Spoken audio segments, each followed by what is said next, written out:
This is a Dragon Blazer production, and I am the little boogeyman. All right.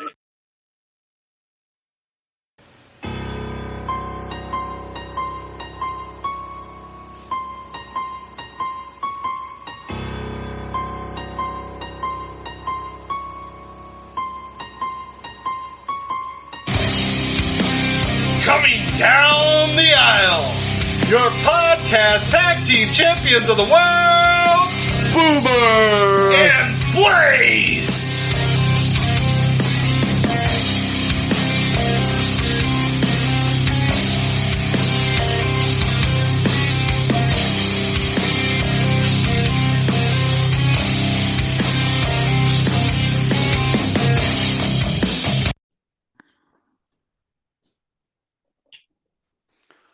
All right, hello everyone. Before we start the show this week, I felt like I should throw a little disclaimer out because yes, we're covering the Royal Rumble 2024, but we are also going to discuss the lawsuit that has come out against Vince.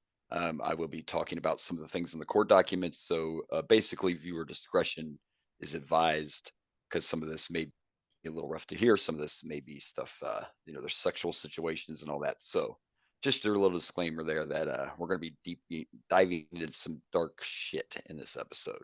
So there's your warning. Now that that's out of the way, hello everyone, and welcome to another exciting edition of the Boomer and Blaze Show. I am Boomer. And I'm Blaze.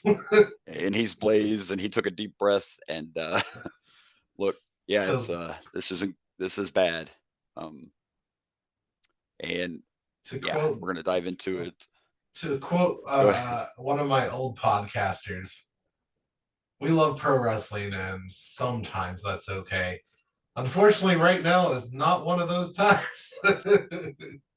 It's not, and but I'll tell you what, you wouldn't have known it from the crowd at the Royal Rumble, and we'll get to that in a minute. But yes, Vince McMahon resigns under these sexual allegations against him, and Vince McMahon has a history of, first of all, we all know Vince McMahon has a God complex.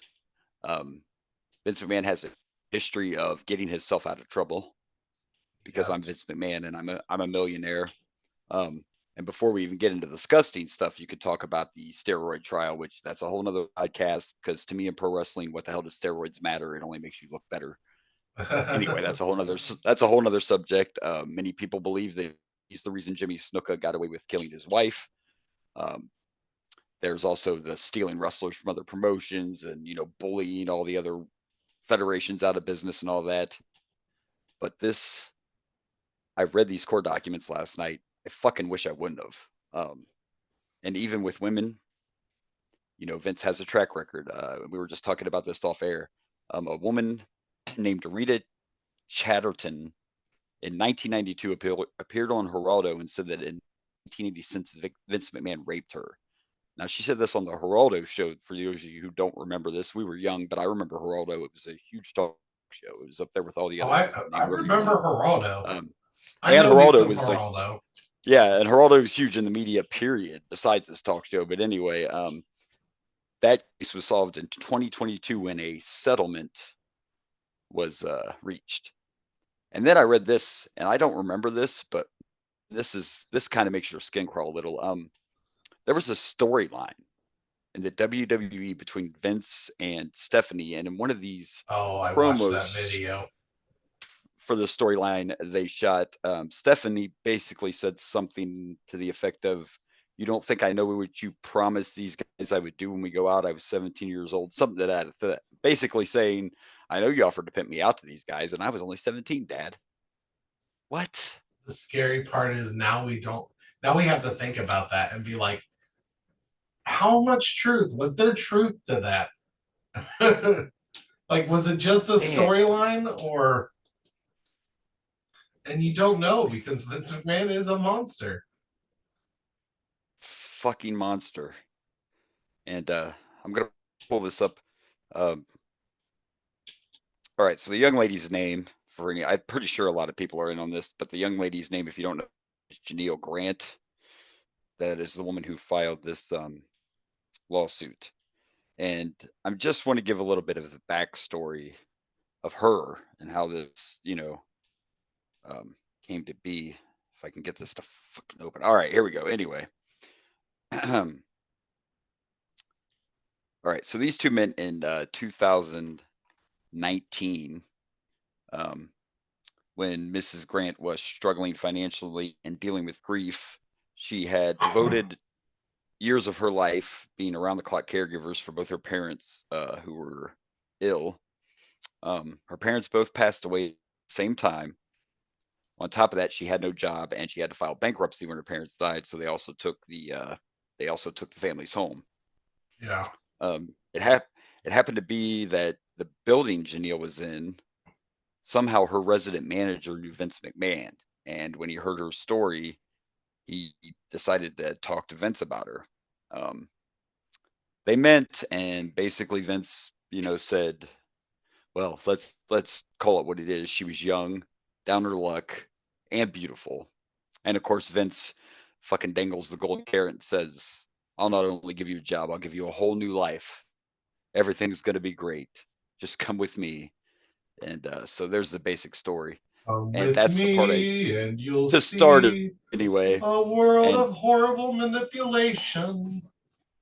that's the part right there that I told you, to me, makes this predatory right off the bat. Yeah. Because you see a young, naive woman down on her luck, and you promise her everything under the sun because you're Vince McMahon.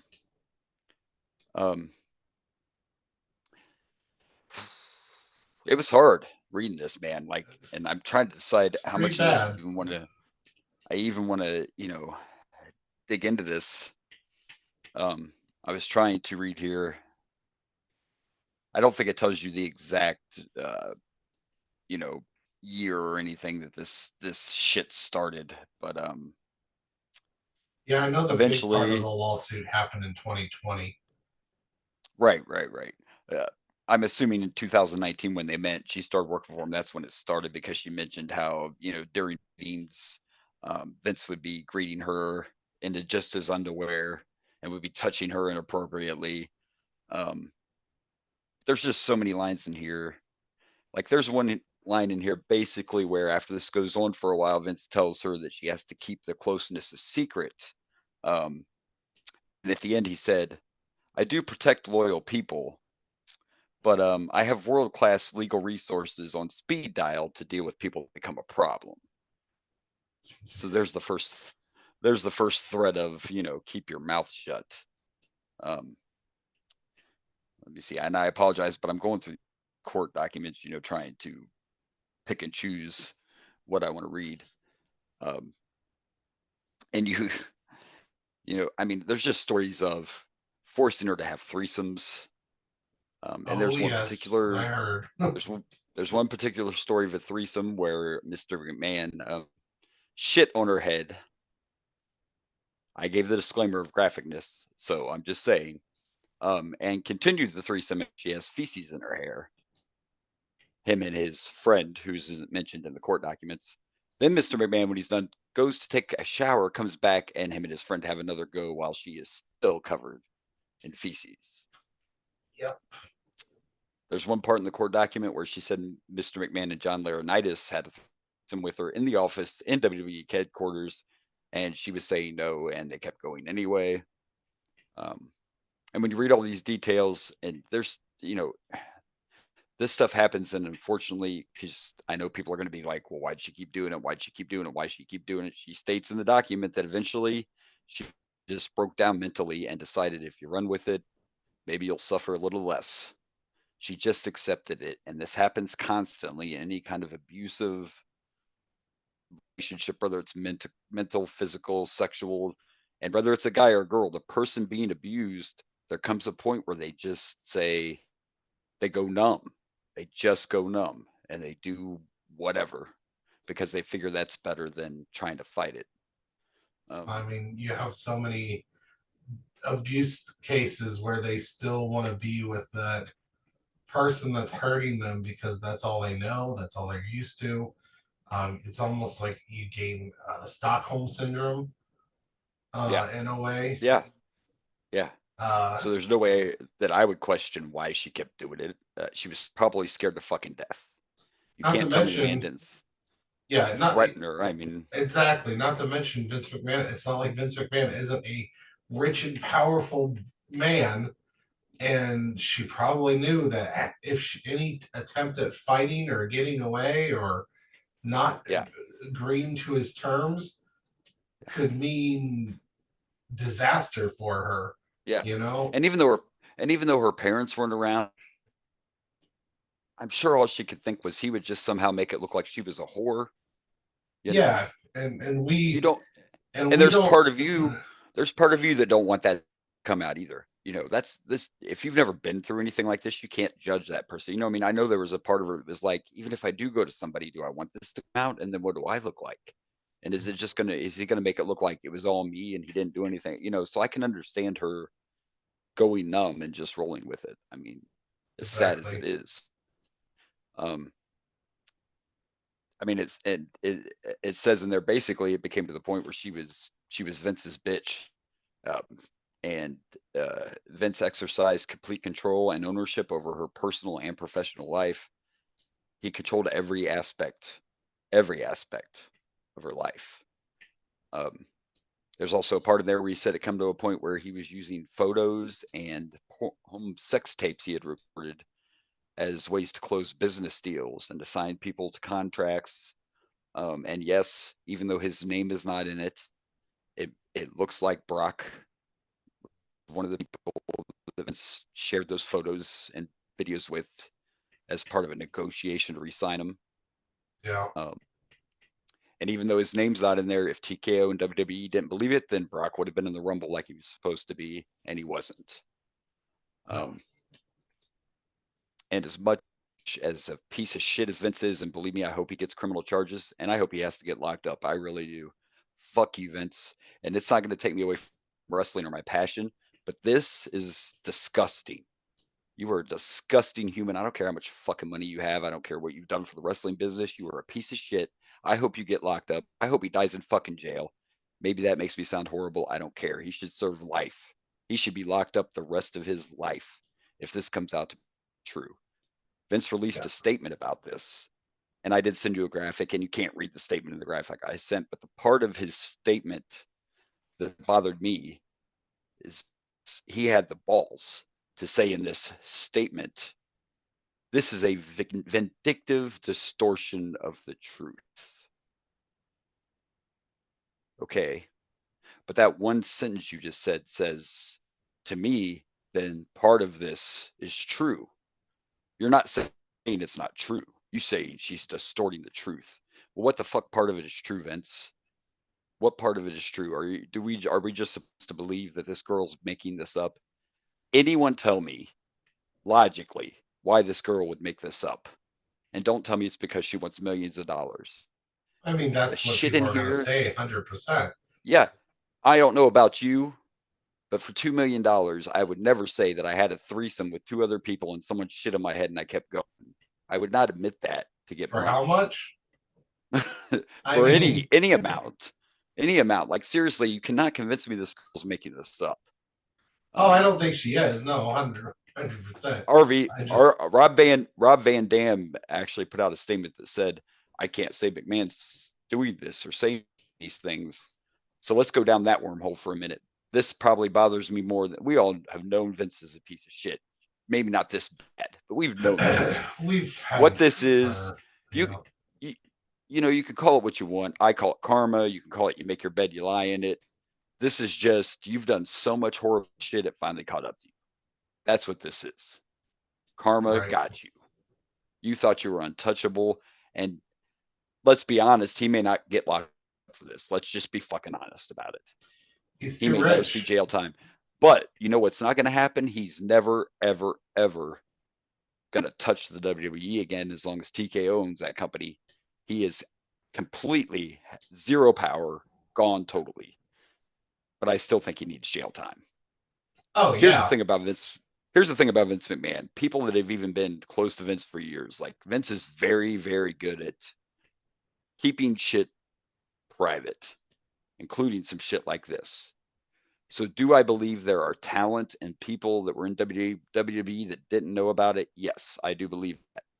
But I also believe there are employees and talent that did know about this. And I'm sorry, to me, if you knew about this and you didn't say anything and you kept it covered up, then you're just as bad. And you need to go too.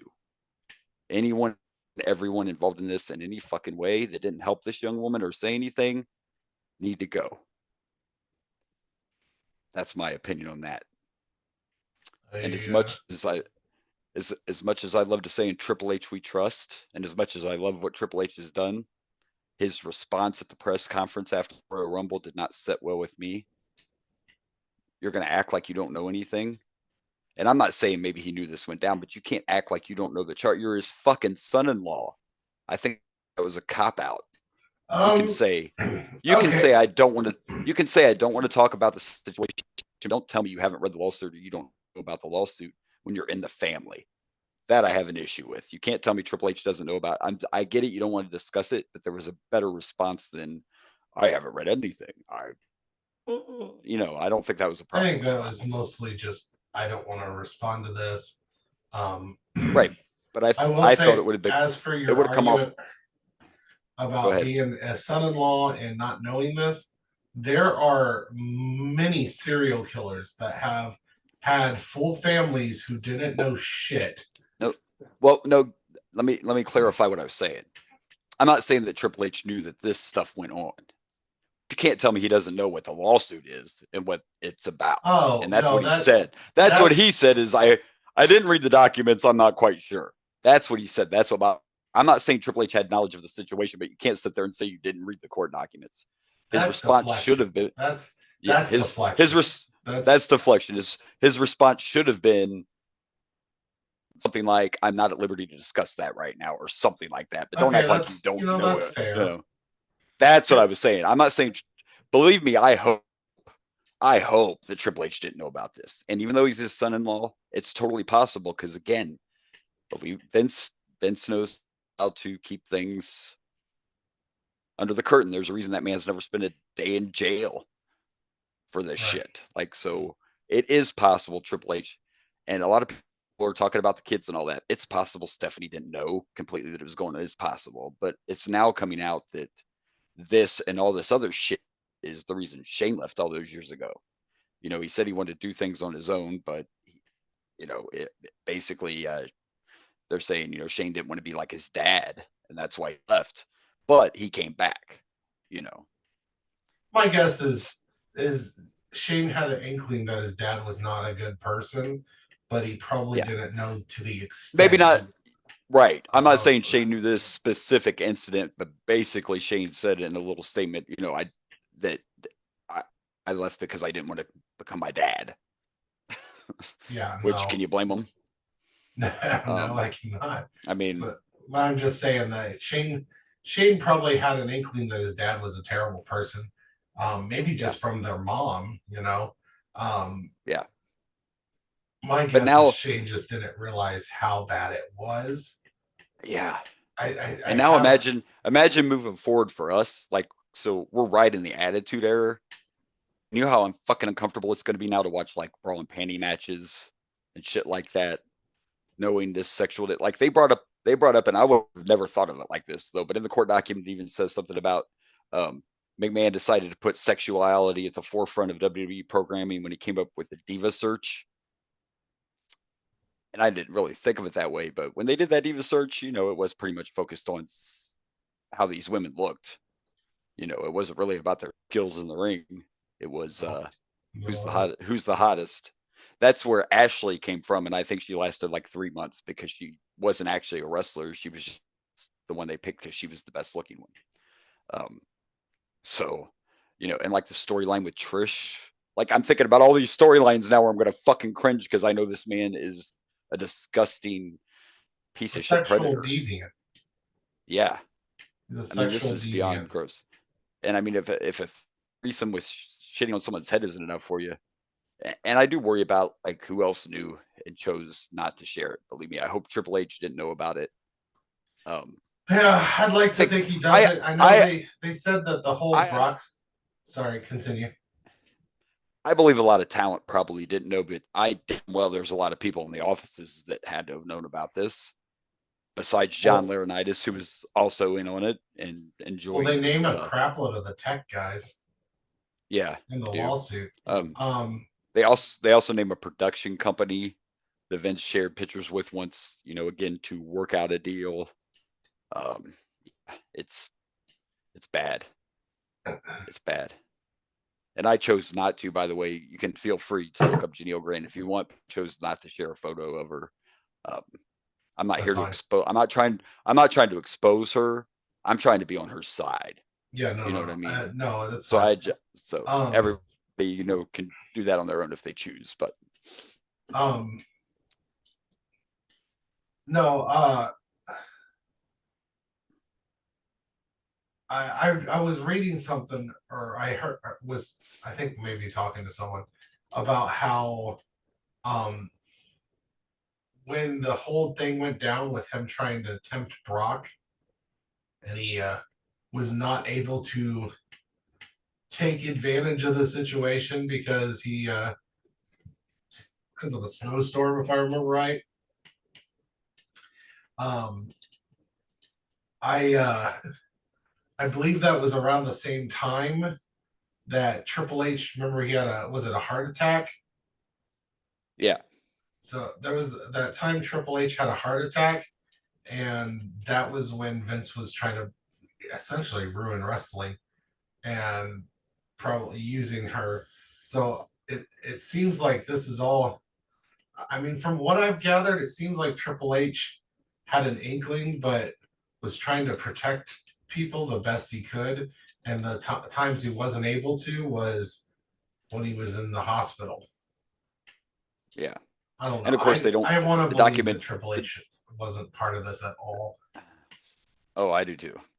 And of course, the document, like I said, doesn't specifically mention Brock. It just says former UFC fighter they were trying to resign. But then, of course, I didn't really think about this a whole lot until it was mentioned in all this talk that you got to think too that you remember when Vince stepped away or whatever initially, when all this stuff started happening with the cell and all that, Brock left when Vince stepped down. Yeah. And the only bad thing about that, Brock has a family, man. And if this comes out, I know, I feel bad for the kids and Sable. Because even if it was just looking at it's just, look, you want me to lie? Sure, I watch porn in my life, but I would never, ever look at someone's pictures or videos of their, like, that's not porn. That's like, that was Vince's personal shit. And I would never use that for a bribe anyway. I want money. If you're porn, pay me. I don't need porn to sign a contract. I want money, man. I don't want no videos or pictures. Well, in fairness, I'm not trying to defend Brock in the slightest, but in fairness, Brock has a shitload of money. Well, I would imagine, because from reading a lot, I would think more that they were discussing a new contract, and Vince, because he's got that God complex ego, he was like, hey, by the way, check out my new girl toy. Isn't she hot? Like, I don't think he was like, I'll show you these pictures if you sign a contract. I think they were probably negotiating, and Vince, with his giant ego, wanted to show off these pictures and photos to Brock. Does that make sense? It does, except for the fact that I could have swore I read some of the text messages, and that he was absolutely trying to entice Brock to come back with those pictures, offering him sex. I'm glad you read that. I didn't read the text, so I'm glad you have that aspect of it. I spent so much time reading the documents that I didn't get to the text messages. So I remember I read some of the text last night. Most of the texts were to her, though. Right. But I remember they were saying something about how Brock was offered her as like a offer to come so back. It wasn't just pictures and photos. It was like, I'll let you have some of that. Exactly. That's what it was. And that's a whole different thing there. And they and essentially they even made up a time and a place for Brock to fuck her. And I mean, and that is in the court documents that he was pimping her out to make deals. Yeah. I mean, that is in the court documents. They he offered her as an offer to get to for Brock to come. Damn it, I did not mean that in the multiple As a ways that pun. it can be taken. But I'm bummed. Shit. No, Good, we can still have some fun in the middle of let's this. not do that. Let's not do that. This is terrible. Cut that. Cut that. But he, but that's why remember I mentioned the snowstorm situation. Yeah.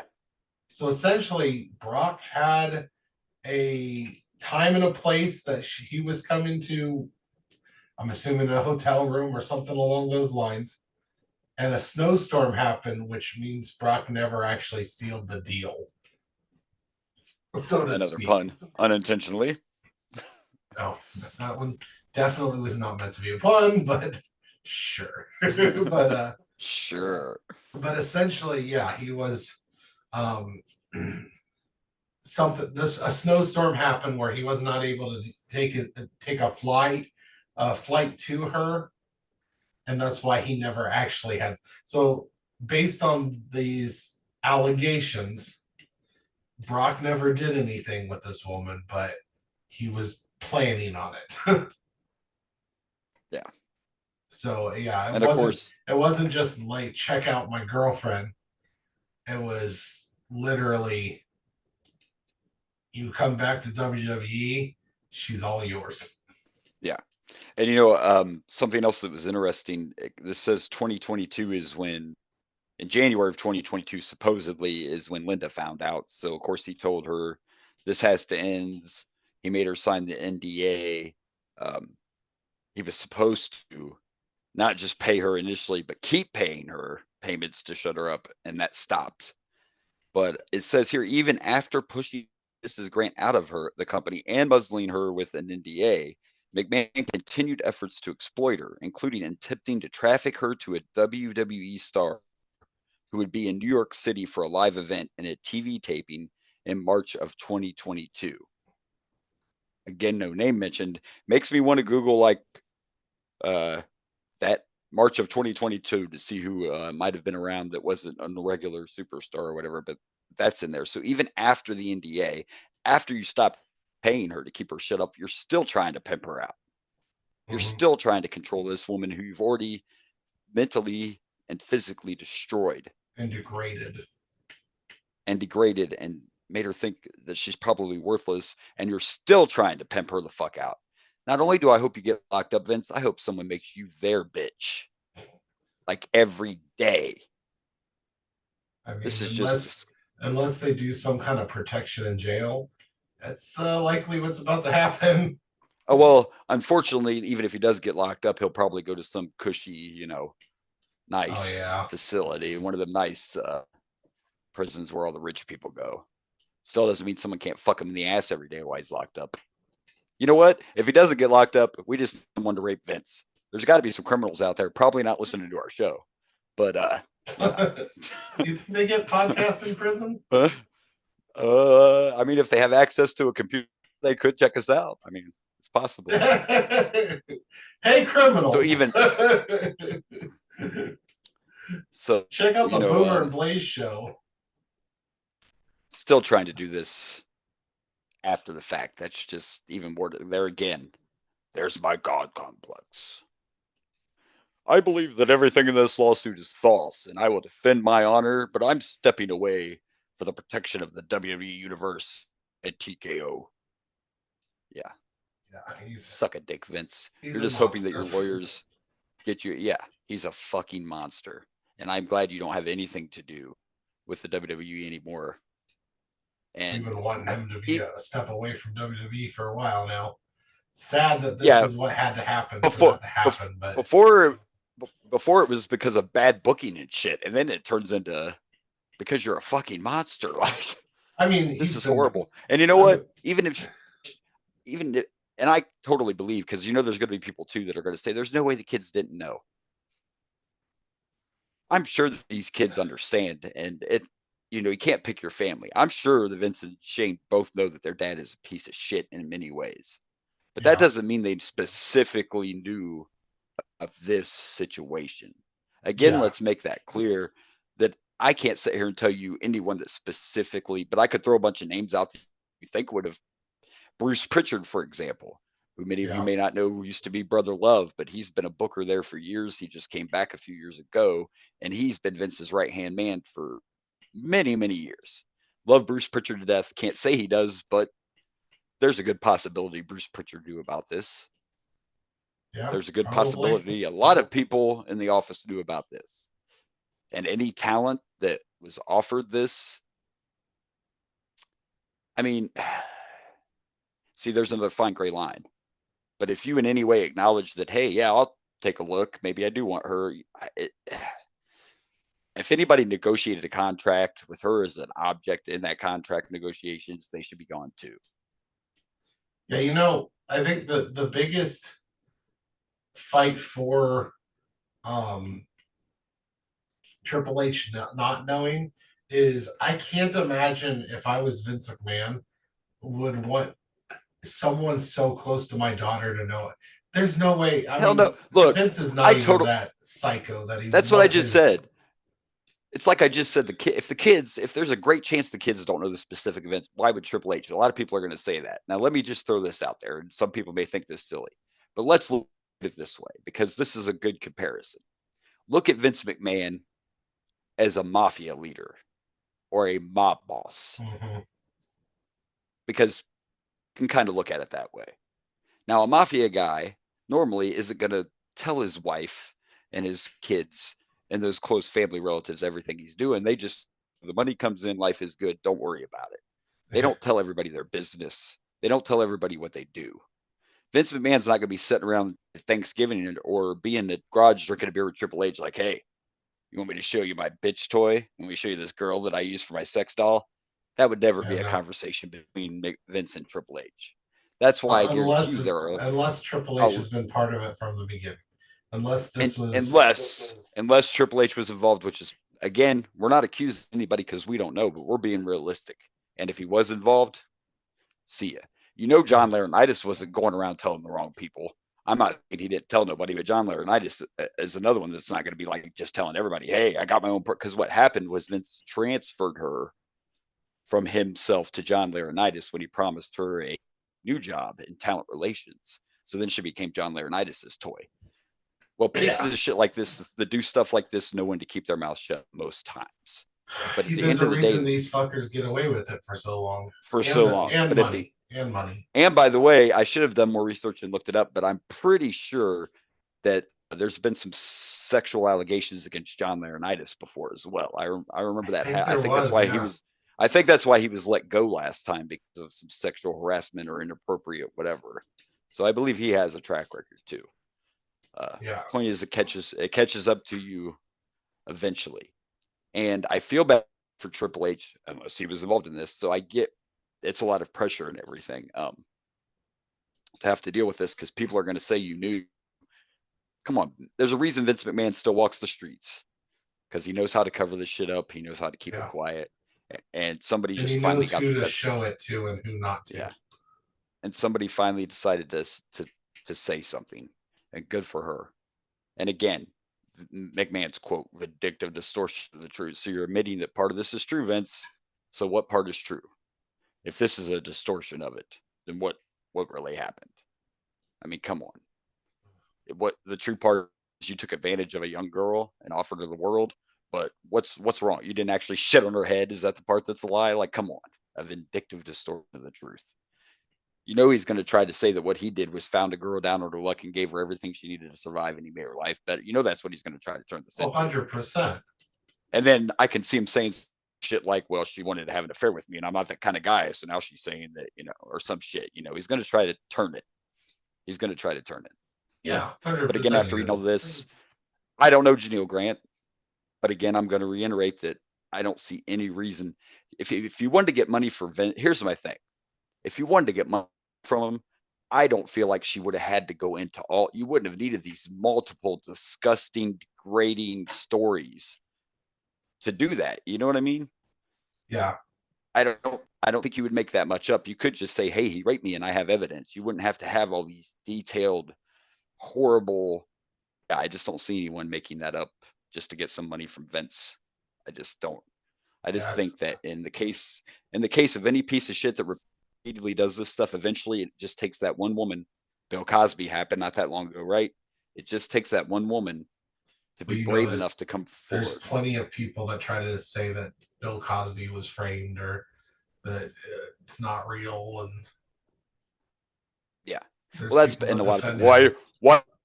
Why do they wait so long? Why do they wait so many years? Why do they? Because they were fucking scared. Fear. That's why they were scared. Come on now. If I you've don't never been know in if an people abusive, have realized that, I but don't. women I aren't don't think so either. exactly The Bill listened Cosby to thing, for for a lot of example. things. You know, even if you look at that, it would have made no sense for the women to come out at that point for money because Bill wasn't as worth much money then. They just finally got to a point where they were comfortable with coming out and they wanted justice to be served. You know, and this Janelle Grant thing's only a couple years old, but Well, no, she this is hasn't not new like at all. no what Janelle's Yeah, only a few years Janelle. old. Yeah, no, that's what I'm Janelle, saying. What I'm saying yeah, is this is only a few this years. came out. 2020 is when he pimped him out to, uh, well, Yeah, allegedly pimped him out to Brock. So I mean, this is recent. just he just met her in 2019. So yeah.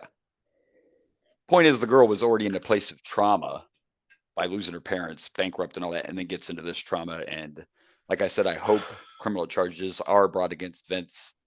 Um, Luckily, now he is completely has zero say or zero control in TKO or WWE. He does still have some stock, and some people are going to try to say, but it's 12% stock. That gives you zero power, people. They had to let him still have some stock, even though this shit came out. Now, if he's found guilty of criminal charges, I don't even think he'll have any stock anymore. But that 12% of stock doesn't give him any kind of power, any kind of say. Right. I mean, me or you could own like 3% of stock. Doesn't mean we get a vote. You know what I mean? Like, that's not how that works. So, all right. So we're going to put a cap on this. I think I'm kind of proud of myself because I don't think I got real loud like I thought I was going to. Like, I just wanted to. Not that I intentionally didn't try not to, but I think I'm just so I just feel, you know what, hashtag justice for Janelle. That's what I say.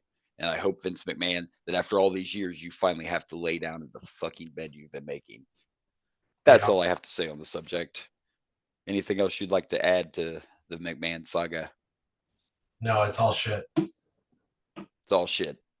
I agree, including McMahon. So, all right. But with that being said, he's gone from the WWE, so we continue to be fans and we can continue to watch the product, and it's going to get better now that Vince is gone. So that's what I have to say about that. All right. Yeah.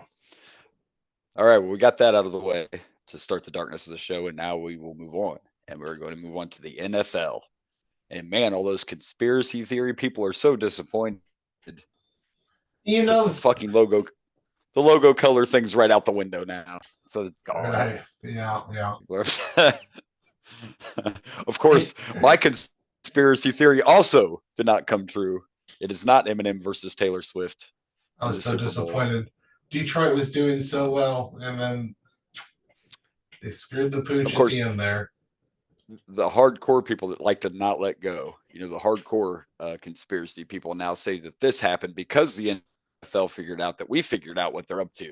So Yeah, there's no way of winning on this situation for the NFL. Let me tell you the reality. What happened was what we all knew all year and everybody just wanted to ignore. Detroit had one of the worst defenses in the NFL this season, and they proved it when they blew that lead. That's what happened. It's not a conspiracy. Look up the numbers. Detroit had one of the worst defenses. You've heard the old saying, defenses win championships. Yeah, if you got a how do you blow that kind of lead? I believe Shitty I've heard defense. that, yes. That's how you blow that kind of lead. Bad defense. They just got exposed. That's all that happened. Yeah, so we the now know sad that thing the is Super Bowl. they couldn't get their offense going, and all they had to do is keep their offense going for a little bit longer in the second half, and they could have ran away with that one. Part even with the shitty defenses. Part of me, I want to blame the shitty defense, yes, but another part of it is I believe the Lions got overconfident and a little too cocky, and that does happen sometimes. They're young. I mean, Jared Goff is kind of the veteran of the team, but they're a young team, and I think they might have got a little. You know, we got this, guys. We got this. You're the Lions. You have no business being cocky for any reason. No, you shouldn't be. But like I said again, it's a younger team, and it can happen. You're on a high, and you feel like you got this under control, and the next thing you know, Look, I'm not saying there's it those can't happen. I'm 49ers. just, I'm not saying Yeah, it can't happen. I'm just saying it shouldn't happen because you're the fucking Lions. yeah. But here we go. So we know now the Super Bowl is going to be the Chiefs and the 49ers. It's a rematch from 2020. And whether we like it or not, we have to accept the fact that the Kansas City Chiefs are the new Patriots. They are the new dynasty. Yeah, I know. What is this? Mahomes' fourth Super Bowl? How many is he in now? What is this? 4? Fourth out of 6, I think. He's been to 5 or 6 conference championship games, and this is his. So here's my fear though, and I'm not taking anything away because San Francisco, they've looked really good. And people can say what they want. Brock Purdy gets some hate, but he's got to have some talent. I know the 49ers have an amazing roster, but I'm a firm believer in that a quarterback has to have some talent to be able to pull shit off no matter who's around them. You know what I mean? You got to have some basic skill. So is it a great team? Yes. But that if you put Brock Purdy on the Kansas City Chiefs, do you think they're going to go to the Super Bowl with Brock Purdy? No. No. No, because I don't think the Chiefs have a good team. I think it's right. I think it's right. Thank you. Kansas City's the total opposite. Yes, they have an amazing fucking quarterback. They have a great quarterback. Some supporting cast. I mean, there's some good there, but it's not. Their defense is pretty good. I mean, their defense is really good. Flip-flop, and if you put Patrick Mahomes on the 49ers, hell, they might go undefeated and win a Super Bowl. You know what I'm saying? Yeah, but they want to be able to keep Mahomes with all those good players around Patrick Mahomes. I'm just hoping that this good San Francisco team can give us. Here's my hope, because we don't have a dog in the race. We have no dog in the race now. Our team wasn't even in the playoffs.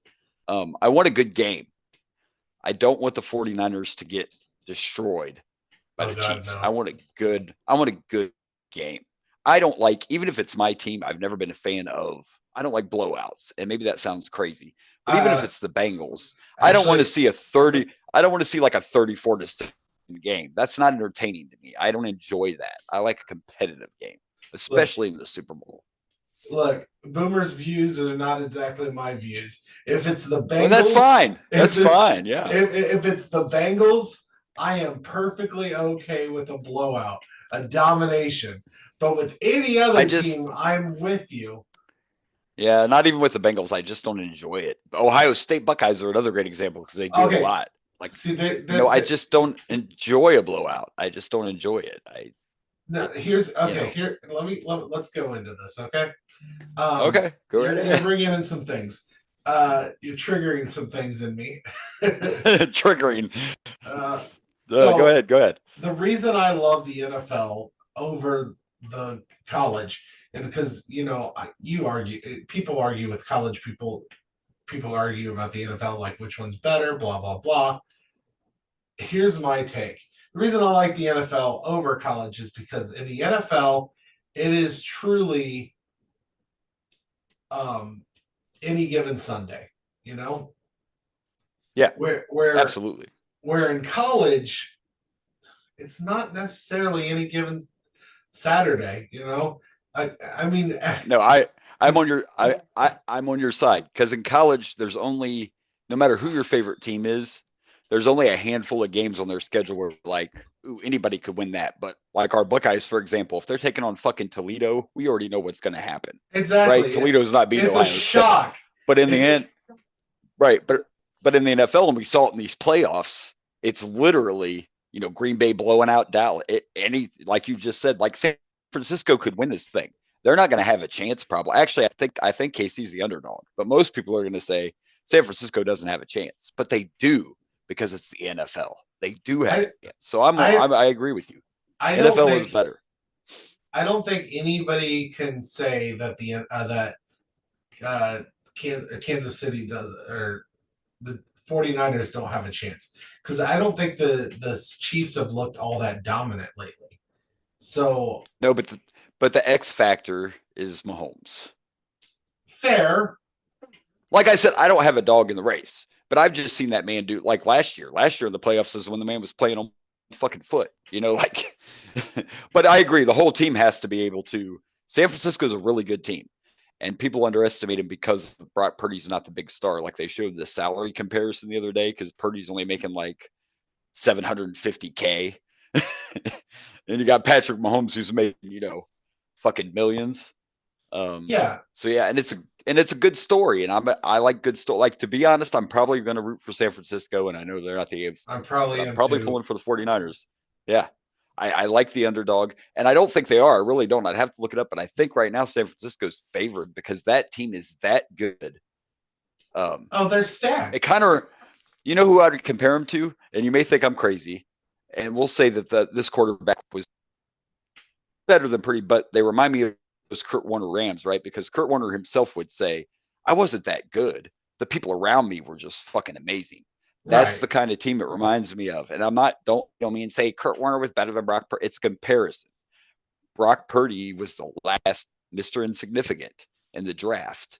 And Mhm. he's not Patrick Mahomes, but guess what? He has a lot more going for his team than Patrick Mahomes does. That's what these guys remind me of. The greatest show on turf. That's what these 49ers remind me of right there. Right. But what I was trying to say is I don't like it in college because it happens all the time, and we've played so many games with people that I don't feel like we should be having any business playing against. Yeah, Um, exactly. which is why I like the NFL more than I like in college because I agree. of that reason. But in Yeah. the NFL, because I know it's any given Sunday, and especially if it's playoffs or Super Bowl, if my team is in the Super Bowl and they blow out someone, I would be perfectly okay with it because it doesn't happen, and it's a spectacle if it happens in the NFL, especially in the playoffs. Yeah. I I mean, I don't I I don't can want to. see, your point. I can see your point, but just for me personally, I just can't, like, if the Bengals, who I love, were in the Super Bowl and it was 42-0 in the third quarter or 42-7, I probably wouldn't finish the Super Bowl. And that sounds horrible, but there's Oh, more I entertainment would. left to me. Like, Oh now, yeah. if I'm playing Madden, I will run that fucking scoreboard up if I can. That's different. But as far as watching, I like competitive. I think I was such a huge fan of arena football because they're very high scoring, but both teams tend to score high. So you get a shootout basically. Mm-hmm. So I don't know. Maybe I'm weird in that aspect, but I'm totally on the same page with you as far as the NFL is better than college. The only thing that I kind of like in college, I wish the NFL would do, is the kind of the 1 foot rule would be nice. Did they change that? Do you have to have both feet in, or is it 1 foot now in the It, NFL? it used to be 1 foot, and you also used to be able to. Um, you also weren't able to push people out.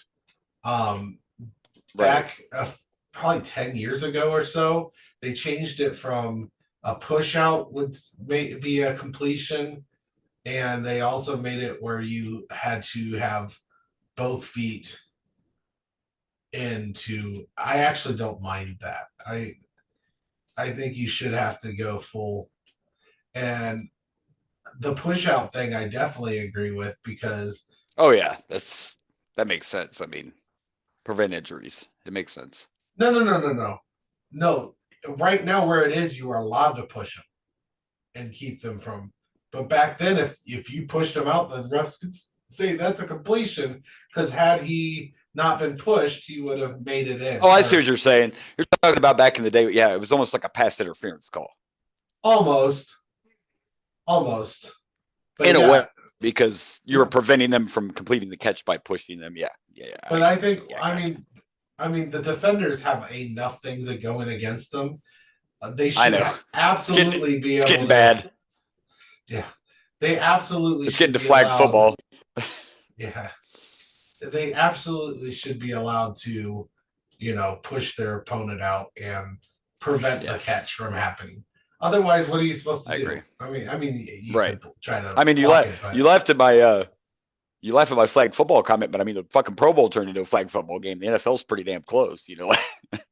But I mean, some of it I agree with. But some of it it's like getting to the point where you can't even touch a quarterback anymore, like at all. You know. I mean, in I mean, fairness, I don't have any. were you really giving a crap or watching flag football before they changed it? I mean, let's be honest here. I haven't watched. I haven't watched. I think the last time the Pro Bowl was good in the '90s and maybe the early 2000s when the Was players it? actually wanted to. Yeah, when the players wanted to play. If you go back and watch Pro Bowls from the '90s, they actually played. They didn't care it was the Pro Bowl. They played real fucking games. So then it was cool to see, two of your favorite players from different teams playing with each other because they would actually play. That was And then it got to the also point where that was also these after prima the Super donna Bowl, if I remember right. these prima donna players started coming in and didn't care about playing anymore. They just wanted to be out there like they were in the backyard playing catch.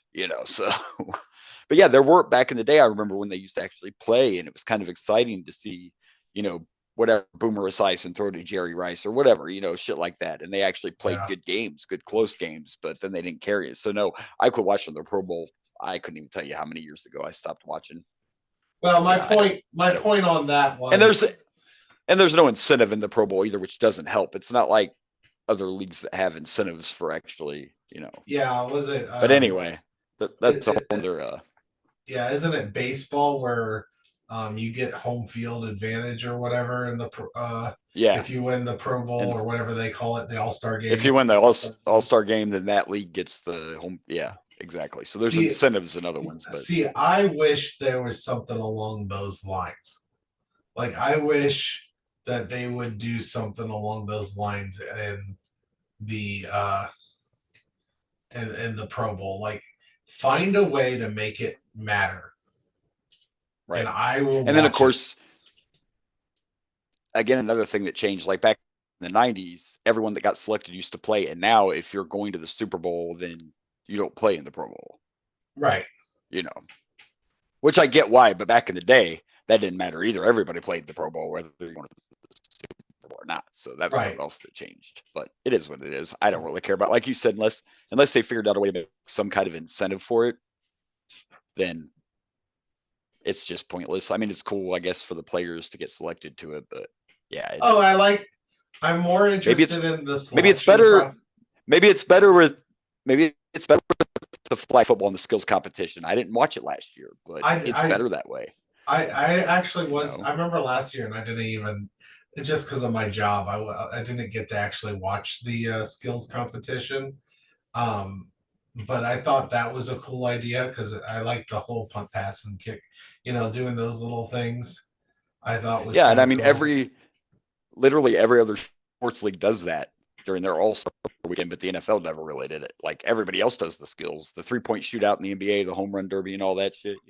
So Yeah. it's kind of cool they did that. But so yeah. So anyway, I'm going with the 49ers in the Super Bowl. They're gonna be my pick. That's who I'm going with. Because and they do have a better team. They may be a little more inexperienced as far as, well, actually McCaffrey was in the last Super Bowl, wasn't he? Was he with him then? Maybe not. I don't know if McCaffrey was on that team. I don't He remember when didn't. he joined the They haven't. 49ers. They didn't go to the Super Bowl last year, man. No, but they went no, in 2020 they did though. That was only 4 years ago. That's No, what I'm saying. I'm trying to McCaffrey. think who. McCaffrey got traded, I think, this year to the Okay, 49ers. I don't know Yeah. when he joined, but Kittle was in that Super Bowl though. George Kittle would have been in that Super Bowl Yeah. in 2020. So yeah. That But anyway, that's sounds my correct. Yeah, that sounds Yeah, because correct. he even made a comment, or they should have clipped from when they lost that Super Bowl, how he said, "I'm gonna come back," after that game, "I'm gonna come back," whatever. But anyway, I'm picking San Francisco. That's who I'm going with. Yeah, that's who I wanted to win. Absolutely. Yeah, I'm Um, not gonna try to guess a score because I'm horrible at that stuff. But I am gonna pick the 49ers to win. I don't know if I'm picking them to win. I'm hoping they win. Oh, I'm picking them. They're my pick. That's my pick. I'm picking 49ers. Yeah. Yeah, it's my hope too, but I'm gonna make it my pick. So there you go. Fair enough. Fair enough. All right. Well. Anything else? I mean, I know we got one other thing, but we shit on Vince and we talked about the Super Bowl. Do we have anything else besides our normal weekly segment? Well, let me take a look. See, I don't think so. As far as there wasn't as many topics this week, but I knew it was going to take a minute to shit on Vince McMahon. Yeah. And I wanted to take time to explain some of that. Now, our next thing is the Women's Royal Rumble.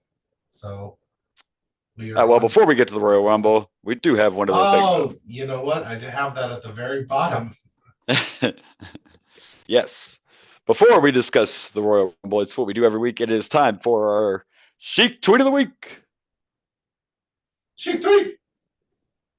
That's right. And Sorry, slightly delayed there. I've been on a roll with these. Well, he's been on a roll, I guess, with these kind of song reference tweets. But hey, they're always good. So here we go. This week's Chic Tweet of the Week is: Where did you come from? Where did you go fuck yourself, Cotton Eye Joe? Where did you come from? Where did you go? Where did you go from, Cotton Eye Joe? Where did you go from? Where did you go? Where did you go? Go from? fuck yourself, Cotton Eye Joe. I think I fucked it up. Yes, times, I remember good that song. Where did you come from? Where did you go fuck yourself, Cotton Eye Joe? That's how I that's some good remember it. shit. Absolutely. Oh, yes. Good shit. That's There exactly you go. how it goes. Absolutely. I specifically remember it that way. Definitely. Absolutely. Yeah. 100%. Fuck yourself, Cotton So Eye there you Joe. go. Big music fan, the Chic is. So there you go. Our Chic tweet of the week. And now we're ready. Now we can discuss the Royal Rumble. That's right. 2024. 2024 from Tropicana Field. And I want to start by saying I thought it looked awesome in Tropicana Field. The visual of that setup. I dug it. It looked cool. Yeah. With the dome overhead and all the lights. And of course, WWE's on such a huge scale now that it's insane. It always feels like a big fight. And of course, right away, we were starting the show and the music hits. Let's go! I am a huge, if I haven't mentioned on the podcast, I'm a huge fucking Pat McAfee fan. I was kind of sad when he signed that big ESPN contract because I thought he was going to be gone. But not only did he come back for the third year in a row to do commentary for the Royal Rumble, but he's now on the Monday Night Raw team. What about that? Pat McAfee's back, baby. Woo-hoo. Back. Yeah. He will be joining the Monday Night Raw commentary team. And like usual, that they've done the last few years, we started with the Women's Royal Rumble match. And right, it got a moment pretty quickly, right? Number one in the Rumble was Natalya. And then number two was a return that I knew was coming only because I keep with wrestling news. And I got to admit, man, listen, I may not be the biggest Naomi fan. Like, I don't hate her. But that moment, I almost teared up. Was a really cool. It was and you could feel it. Even Naomi teared up. I liked her hair. And not to sound weird, but her hair was cool. It was like all neon green, which I always like some good old glow. Yeah. And then the parts that weren't neon green spelled out her name in the back of her hair. I thought that was cool. Yeah, in the back of her hair. Yeah, it was cool. She does have a cool look. I like Naomi. I felt the glow. I felt the glow. This moment got me in the feels, dog. You know what I'm saying? And at first I thought, like, I knew right away when the music hit who it was, and I think everybody did, but it didn't. That's the bad thing about these dome type arenas is sometimes when the crowd is actually cheering, you really don't hear anything. Yeah. It's almost like the sound they didn't really pop until she started dancing in the middle of the aisle. Then they popped. It's like I said, it's kind of hard. Sometimes it sounds like the arena is dead when it's not. But now all I can think of when you're saying pop is, did you ever watch Community? No, you know what? That's on my watch list on one of my streaming services, and I've seen an episode here or there, but I never actually watched the whole series through. But yeah, that's on my list eventually of things to watch. There's a character that they it's kind of like a trope of, that one character that everybody loves that has that one catchphrase that everybody loves. Yeah, they take it to extremes where this guy literally, I don't think he ever once talks normally. The only thing he does is just out of nowhere, he'll go, pop, pop, and like raise his hands up like it's and like every single character just stops there like, man, I love him so much. And like, it's just like everybody loves him and they just have to stop the point. It's like, oh, it's pop, you're always funny, so good.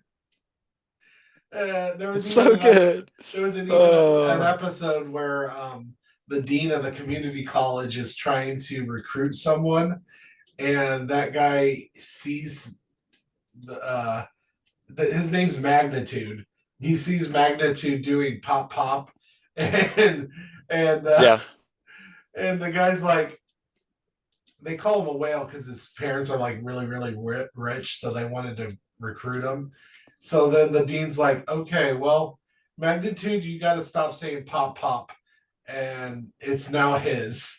And Magnitude's like, pop pop, no, don't say that anymore. It was like, it's so funny. It's so funny. Uh, So that's what I good thought of when stuff. you did the pop pop, because it's just The like, pop. yeah. Yeah, this was so they didn't wait long to have a surprise entrant in the women's Royal Rumble. This was the first one. And like I said, I knew she was coming, and the only reason is because I was following TNA, and at that last pay-per-view where Dolph debuted, she said goodbye to the crowd after she lost her title. So I knew she was leaving. And I got to say, we'll get to the other surprise entries and stuff in a minute, but I have to say overall, and I know it's not their fault, but WWE has an issue in the women's division, and all these young girls, music and their characters are so generic. And it happened with a few of the men too. I think there's a music problem in the WWE. Like these established stars have, but music matter. Like half these girls that came out that were from NXT or just joined the main roster, they all look the same to me, and I didn't really see a different. Like I don't know, they just felt very generic, and that has nothing to do with their talent, but I don't know, man. The men's rumble was better this year, I feel. And yeah, I don't know. I kind of had a slightly different opinion. I was just there were some great moments in the women's Royal Rumble. There was a great debut that we knew was coming. It was your pick for the winner. The R-Truth moment was gold, but all those ladies I didn't know, I don't know. I kind of felt disconnected from the Rumble. Even the audience a few times didn't know how to react because they weren't sure who the hell was coming out. And then there were way too many of those spots that we so much of the waiting to catch somebody or waiting to take a move or like I watched one. I can't remember the specific part, but somebody literally. Oh, okay. Hello. Are we good? Well, you did. Oh, I didn't no, know. no, I thought you were signaling me. no, no, no, There no, was a my the, arm was there was a like feeling weird for a second there, so I was there was just a kind of. part where maybe it was Natalia or somebody, but there was literally a part where someone was setting up on the mat, literally waiting to take a move. Like they didn't even try to sell it like they were groggy or nothing. They literally just sat there waiting to take. And then you had them couple spots where they were waiting to catch somebody. So I don't know. The women's felt a little off to me, except for the few cool moments. It I felt a guess little off. I didn't. I guess for me, and this is, I guess this has less to do with the actual Rumble and more to do with like the one thing I love about the Rumble, I'll admit it, all the time, is I love me some surprises, some returns, Oh, some stuff like that. same, The men have same. had practically not a fucking thing. They That's true, but I'm talking when I say the men's was better, I'm talking about the match itself. I'm not talking surprises or who entered. I'm talking the overall actual match. Okay, So that's a yeah, fair assessment, I suppose. But yes. This one definitely had more surprises. And the one I was most, I mean, I marked out. I'm still a fanboy. I don't care. I think I screamed a little when Jade came out. I've been waiting on that. I was a Jade Cargill fan from the first time I saw her in AEW. And by the way, when she first debuted in AEW, she was still pretty green, so her skills weren't that great. But the first time I saw her, it was opposite of my normal, this person's gonna suck. First time I saw Jade, I just saw a star, and I fell in love with her right away. They did that undefeated streak with her way better than Goldberg's, by the way, because she had actual matches. So I'm happy for her, and yeah, I was super excited. They let her make a good debut, and I'm glad she didn't win because that would have been pushing too hard, too fast. So yes, I was very excited about Jade. right. No, I was happy about Jade Yes. too. I was happy to see Naomi. Um, my like I said, my only complaint is there wasn't anything in the men's. Like they didn't have. I don't think one legend pop up. I mean, I guess they meant to have Brock Lesnar, but that went sideways. No, And that's technically Andrade was really the only oh yeah, Andrade, surprise entrant. Yeah, But we'll get to that in a cool, minute. That's the men's. But yeah. So we will share though another cool moment. A lot of people, if you don't watch TNA, you may not know, and this is not the first time. It's the only thing that kind of upset me is everybody acted like this is the first time it happened. A couple years ago, Mickie James was in the Royal Rumble while she was the Impact champion. Oh yeah, I which was that. kind of still TNA. So this ain't the first time they did it, but regardless, great moment for TNA and for this young lady, Jordan Gracie. She is the knockouts or that. Oh well, there's Jade. We talked about Jade already, but we do need to share Jade. I forgot. Yeah, I forgot to share Jade. My bad. Here we are. I may also have a slight. I might have a slight crush on Jade too, other than her wrestling. But Jade's my girl, man. Also, I have to go back and watch and listen, but I'm pretty sure that was Jade's AEW music. I'm pretty sure that was her same entrance music. I'm shocked she was able to keep that. But maybe she had that made for herself. Yeah, maybe AEW didn't own it, or AEW is just like, yeah, you can have it. I don't know, but I'll have to go back and listen. But I'm pretty sure that was their AEW theme song, which is why people kind of popped right away for her. But Jordan Gracie from TNA, yeah, was also in the Women's Rumble. So cool moment for her. She even eliminated one or two people as well. Yeah, I just went to the next one in your list, and I forgot to put Jade up there. Hey, there we go. Now it's letting me go back. All right. I was having some technical difficulties earlier with Facebook, so But anyway, yeah. So Jordan Gracie got to be in there, so that was a cool moment as well for her. She's a big girl. I don't know a lot about her. I don't watch. There's so much wrestling content. I casually watch TNA here and there when I can.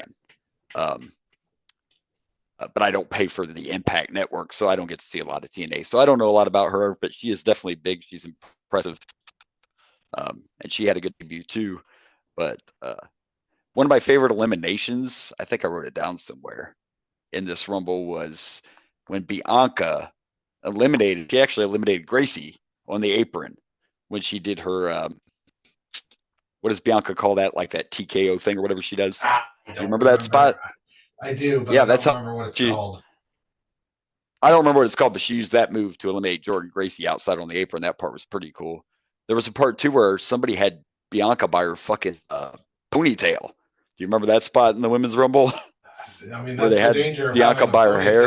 Yeah. It's a danger. It's a danger to have that ponytail. It's a dangerous to have that ponytail around. But overall, and by the way, on a side note, we're going to get there. Jay did have a very good debut, but one of us was correct when they picked the winner for the Royal Rumble. I just want to point that out. And I'm pretty sure it's going the direction I thought, because they were you could see them telling the story of there being a little bit of like tension or whatever and damage control. But one of our favorite games, right? Isn't one of our favorite games which one of these doesn't belong? One of these. Look at a picture of damage control. Yeah, one of these are not like the other. I'm just saying. Look at damage control. Bailey's kind of the odd ball. Just kind of looking. But I'm happy for Bailey. Bailey has never won a Royal Rumble, and I do think she's going to pick Io as her opponent. We're going to see the breakup of damage control. Maybe they'll just be the Kabuki Warriors, all three of them together now. Yeah. But that's been the storyline, by the way, because the Kabuki Warriors won the title. So the story has been Bailey's the only one in damage control that doesn't have a title. And but I was happy for her, and she was in there. She was in there for quite a while. I wasn't able to find a graphic like I did for the men that showed like who was in there, how long, and all that. I couldn't find anything on the women's Rumble. Bailey was in there for quite a long time. Yeah, I did notice them doing those during the Royal Rumble. I thought that was cool. Wasn't that cool? That's the first time. That's the first time they've done that, right? Had those little clocks for. That's the first time I've ever noticed it. Yeah. Yeah, I liked that. Sure. I liked having that running time. Yeah, it was good, and good performance by Bailey as well. But like I said, I expect her to take on Io. We'll find out soon, because Elimination Chamber is right around the corner, so they're going to have to make their choices quickly. And I also figured it would probably be Bailey who won. I picked Jade as I wanted go slightly different than you. Yeah, So and I'm glad you did, but in reality, I am glad Jade didn't win it because like I said, I think that'd be too much to. And who knows? Maybe she'll end up facing Rhea. Maybe yeah, she'll, I'm hoping we have a women's chamber match to determine who gets the other, title shot. yeah. I assume they'll do that with the men and the women, like they used to do. The chamber will fill the other spots. So, and Right. by the way, that's our Australia pay per view again. That's going to be on at like 2 a.m. or some shit. I think Of it's some course kind it of is. crazy. The time difference. It's some kind of crazy time there. But yeah, overall, the women's Royal Rumble. Not that it wasn't entertaining; it was pretty enjoyable. I loved all the surprises and R-Truth entering. Yeah, that Come was on, funny. man, R-Truth is a You fucking told me. national treasure. Wait, there's all girls. So good. Yeah, and something about who he was talking to, or he called Adam Pierce Nick, tried to call him Adolis or whatever. And he's like, no, that's the guy with the hair. Like, R-Truth is a treasure. Who cannot love R-Truth, right? Yeah, he Entering the, reminds but me of Magnitude. Pop, pop.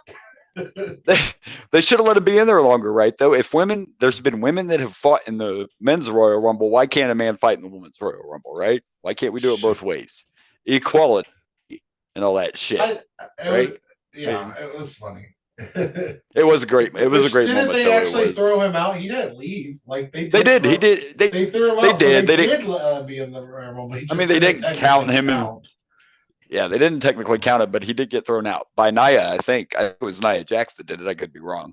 Um, I don't remember, but that was a good moment as well. So overall, I enjoyed the women's Royal Rumble. And like I said, it was a cool moment. The crowd was actually behind Bayley. I mean, she got a good pop even when she came out. So congratulations, she is Yeah, going on to WrestleMania 40. And like I said, my prediction is she will face Io Sky, but that remains to be seen. So there you go. That was our first match of the night, the women's Royal Rumble. I right. don't think we're not really going to really grade the Rumbles, right? Because the Rumbles. But I enjoyed it. Good way to kick off the show, I of liked it as course. well, and I liked that Bailey won. Yeah. I was Yep. by no means And trying to, you know, bash Bailey. yeah. And I will say, and we're getting ready to move on to the second match of the night here in a second, and I'm actually shocked that they went with Roman on the second match of the night. That kind of surprised. I understand. This is an example of Triple H in control now, right? Because Vince would have never done this, but it actually makes sense because you didn't want to go from that fatal 4-way with Roman right into the men's Royal Rumble. You wouldn't have wanted those back to back, so it made sense to go in that order. Vince McMahon would have never done it. Hell, he might have put Roman on after the men's Royal Rumble. Yeah. So that shows you a change in the regime right there. So there you go. Anything else to add about the women's Rumble? No, it's good. I liked it. Good. Yeah. I think I liked Entertaining. it And more than the men, to be honest with you. oh, there you go. I did as far as entries, I enjoyed it more, but overall match wise, I enjoyed the men's better. But we'll get to that in a Fair. minute. That's fair. All right. Well, we will move on, and we're going to talk about the Fatal 4-Way for the Universal Championship. Alrighty then.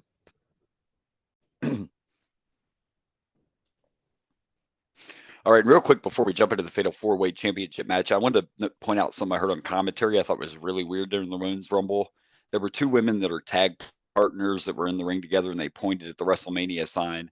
And Pat McAfee said, two people can't win the Rumble, can they? And Michael Cole said, no, that's never happened. But that's not true. Lex Luger and Bret Hart won the Royal Rumble, remember? They tied. But Michael Cole Oh said it never yeah. happened. I thought that was a little weird. Anyway, I just wanted to mention that real quick. I forgot it in my notes. All right, so let's move on. It was the Fatal 4-Way for the Universal Championship. It was LA Knight, AJ Styles, and Randy Orton against Roman Reigns. Is it just me, or is it kind of And weird that this followed the women's Royal Rumble and not well, remember before I the? talked about that a little bit, but I don't think Vince would ever did this, but I think it kind of made sense because you didn't want to go straight from Roman's match into the men's Rumble. I think it kind of made sense. It was surprising, but to me it makes sense to go in that order. But it was a shock. Yeah, Roman don't usually. If Vince was still there, Roman probably would have went on last after the Rumble. That that probably would have been what happened. I'm just being realistic, but Right. so it was strange, but I did not hate it. I didn't hate it. I was shocked, but I did not hate it. And to be honest, now I would have to go back and look to be fair because we're on like year 4 of this title reign. But I will say in recent memory, this is actually one of my favorite matches, one of my favorite title defenses. I enjoyed this. Yeah. And it And I had actually, the shenanigans we all expected. well, a couple things. One, I went into it knowing Roman wasn't going to lose. That's just the way the world is now. I knew Roman wasn't going to lose. Roman's taking the belt to WrestleMania 40. And two, we all knew there'd be shenanigans. But Solo didn't aggravate me as much this time because he did not cause the match to end. For one, it's no DQ because it's a fatal 4-way. And what Solo did in the match did not cause the match to end. So I didn't totally hate it because we knew it was going to happen. Because Roman always cheats to win. That's what a good heel does, right? Absolutely. Absolutely But what a good heel does. Overall, it was a great match. It was highly entertaining. I love that Roman was selling. I mean, everybody was selling, obviously, but I like that Roman looked vulnerable during this match. And even though I knew it was going to happen, there were a couple moments where you thought it could. Yeah. They definitely gave us a couple teases where you thought it could happen. I actually liked the towards the end where AJ snapped and just started using the chair to beat up fucking everybody. Yeah. I enjoyed that. I enjoyed that spot as well. But in all reality, I talked about all these different scenarios, but like I said, I knew Roman was going to carry the belt into WrestleMania 40. Part of me loved seeing all these guys in this match, but there was that other part like, oh, that means they're not going to get in the Rumble. But we all know what's going to happen, right? We'll get to it in a minute when we get to the men's Rumble. But we all know who Roman's going to face at WrestleMania, and it's not The Rock. So anyway. Is it not The Rock? No, we'll get to that in a minute too, but it's not The Rock. It's not going to be The Rock. Anyway, I love this match. I thought it was another great. I mean, look at that. Look at the 4 guys in this match, and we all know that the newest person, as far as being in the WWE, is LA Knight.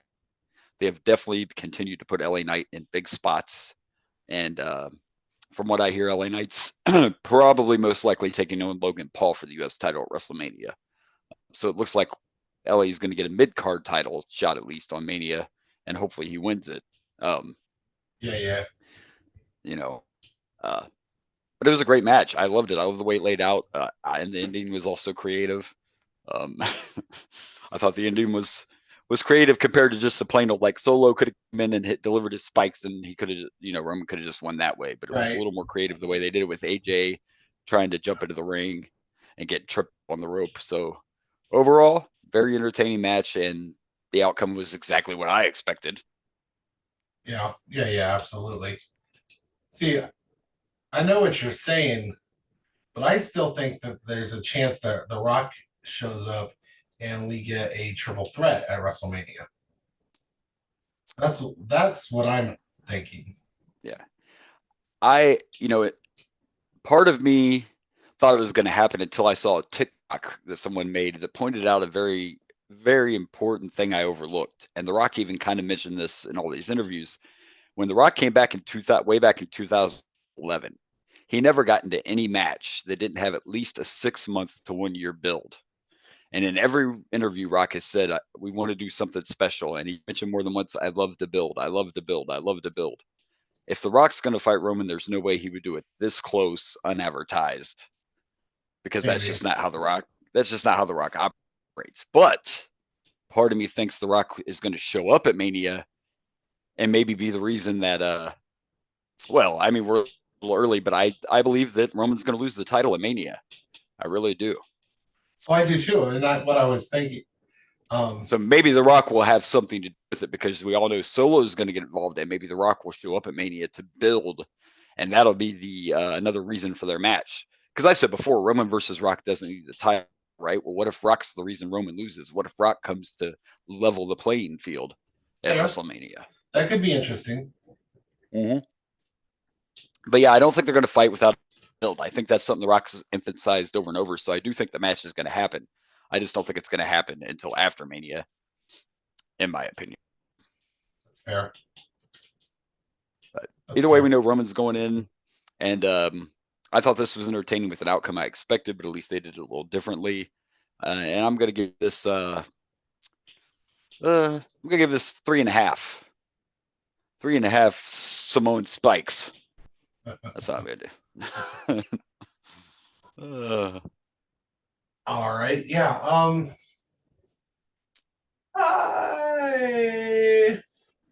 I I give it 3.5. Yeah. Even though he didn't. Yeah, Win. he didn't win, but man, at least he's still in the picture of the main event scene. Yeah. And if he does end up getting an Intercontinental or U.S. title shot at WrestleMania, then that'll be great. I'm all for it. So yeah, that'd be nice.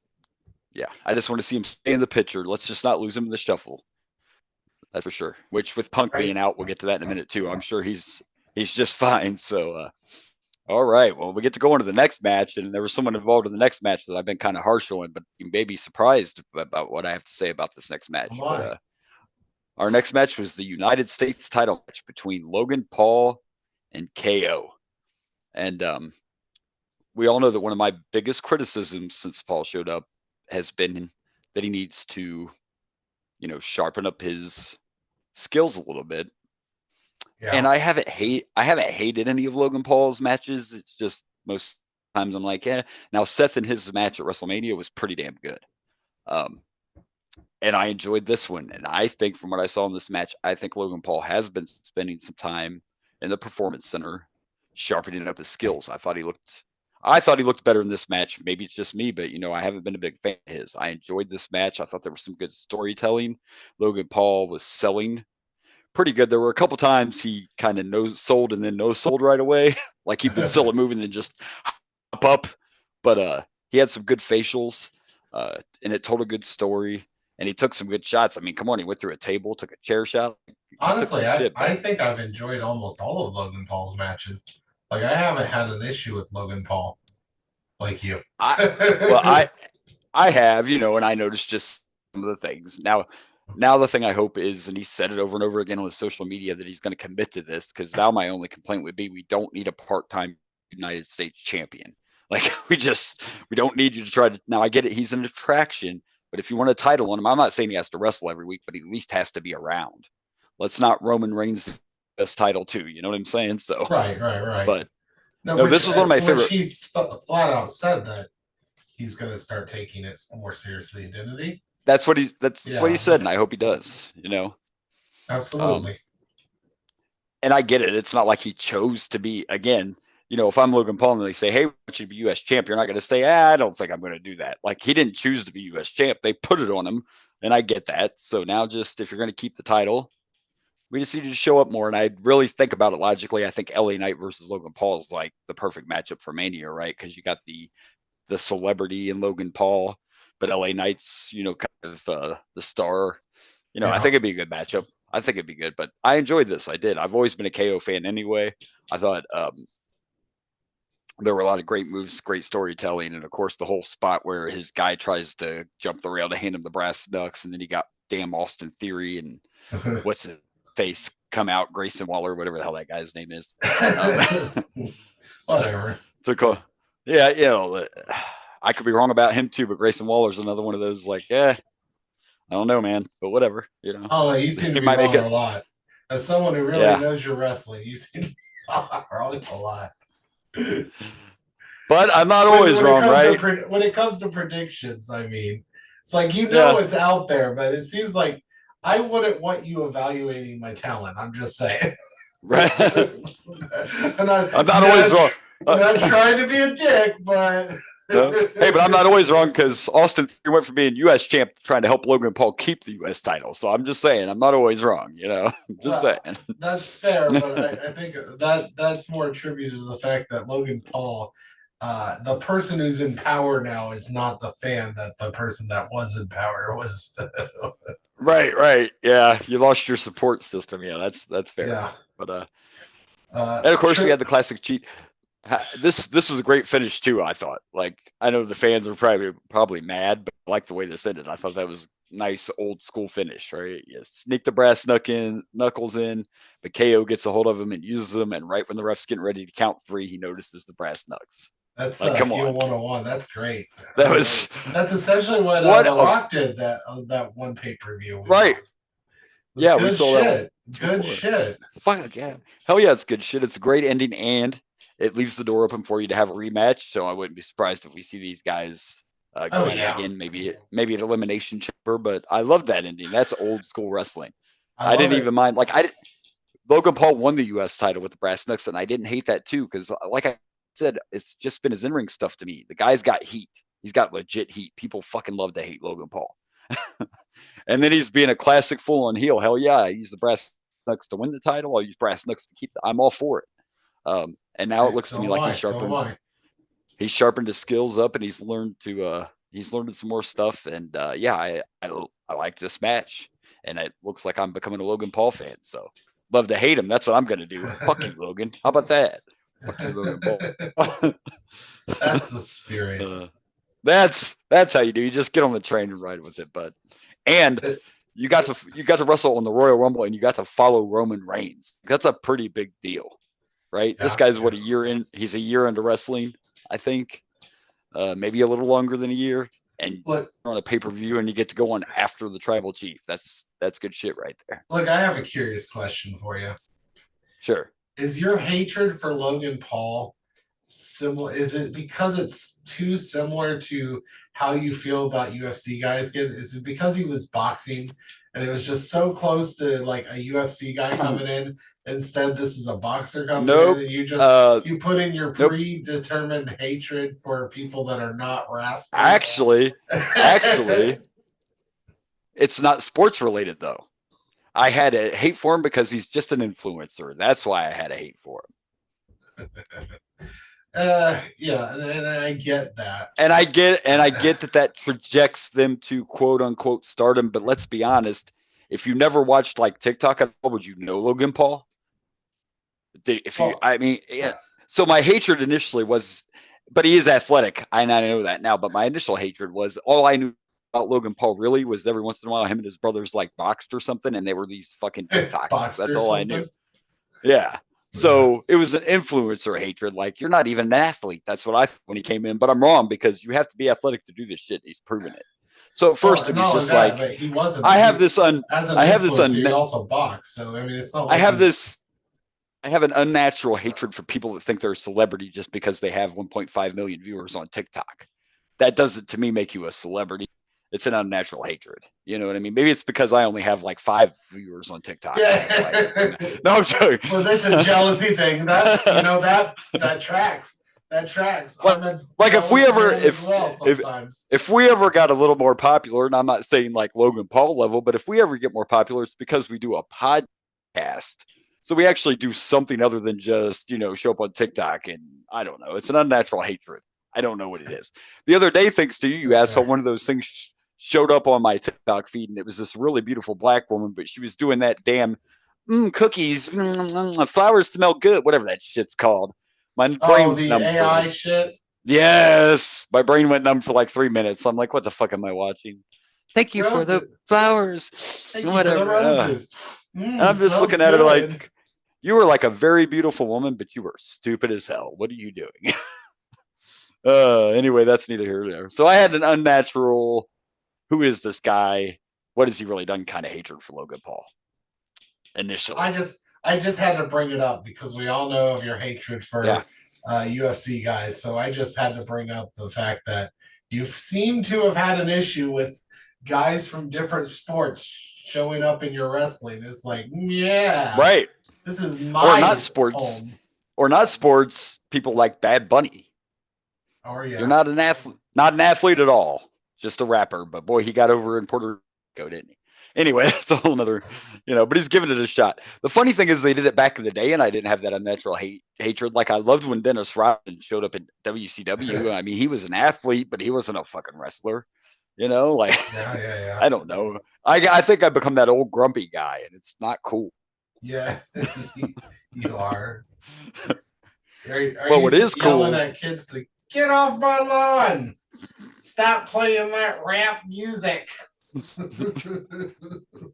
You've essentially become if it's today's rap music, then yes, please stop playing that shit. Unless you're playing some You've essentially become a less racist version of Clint Eastwood from Gran Torino.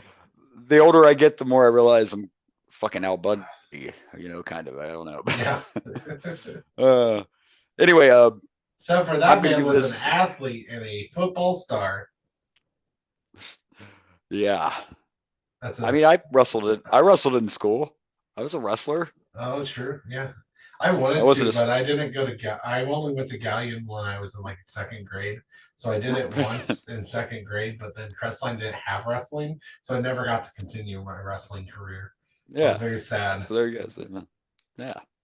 Wrestling was tough, but anyway. Oh, I imagine it's So yeah, very tough. Yeah. every day at practice, I said I was going to quit, but I always showed back up the next day. Wrestling practice is intense, I will tell you that. But anyway, I enjoyed this, and I'm going to give this 3 pairs of brass knucks. All right. Is it 3? I'm actually gonna give this a 3.5. Uh, and I don't know where's Sami Zayn? 3.5. Where's Sami Zayn? I miss Sami Zayn. But yeah, I thought it was. Sammy's in the Royal Rumble. That's where Sammy is. Where have you been? What are you?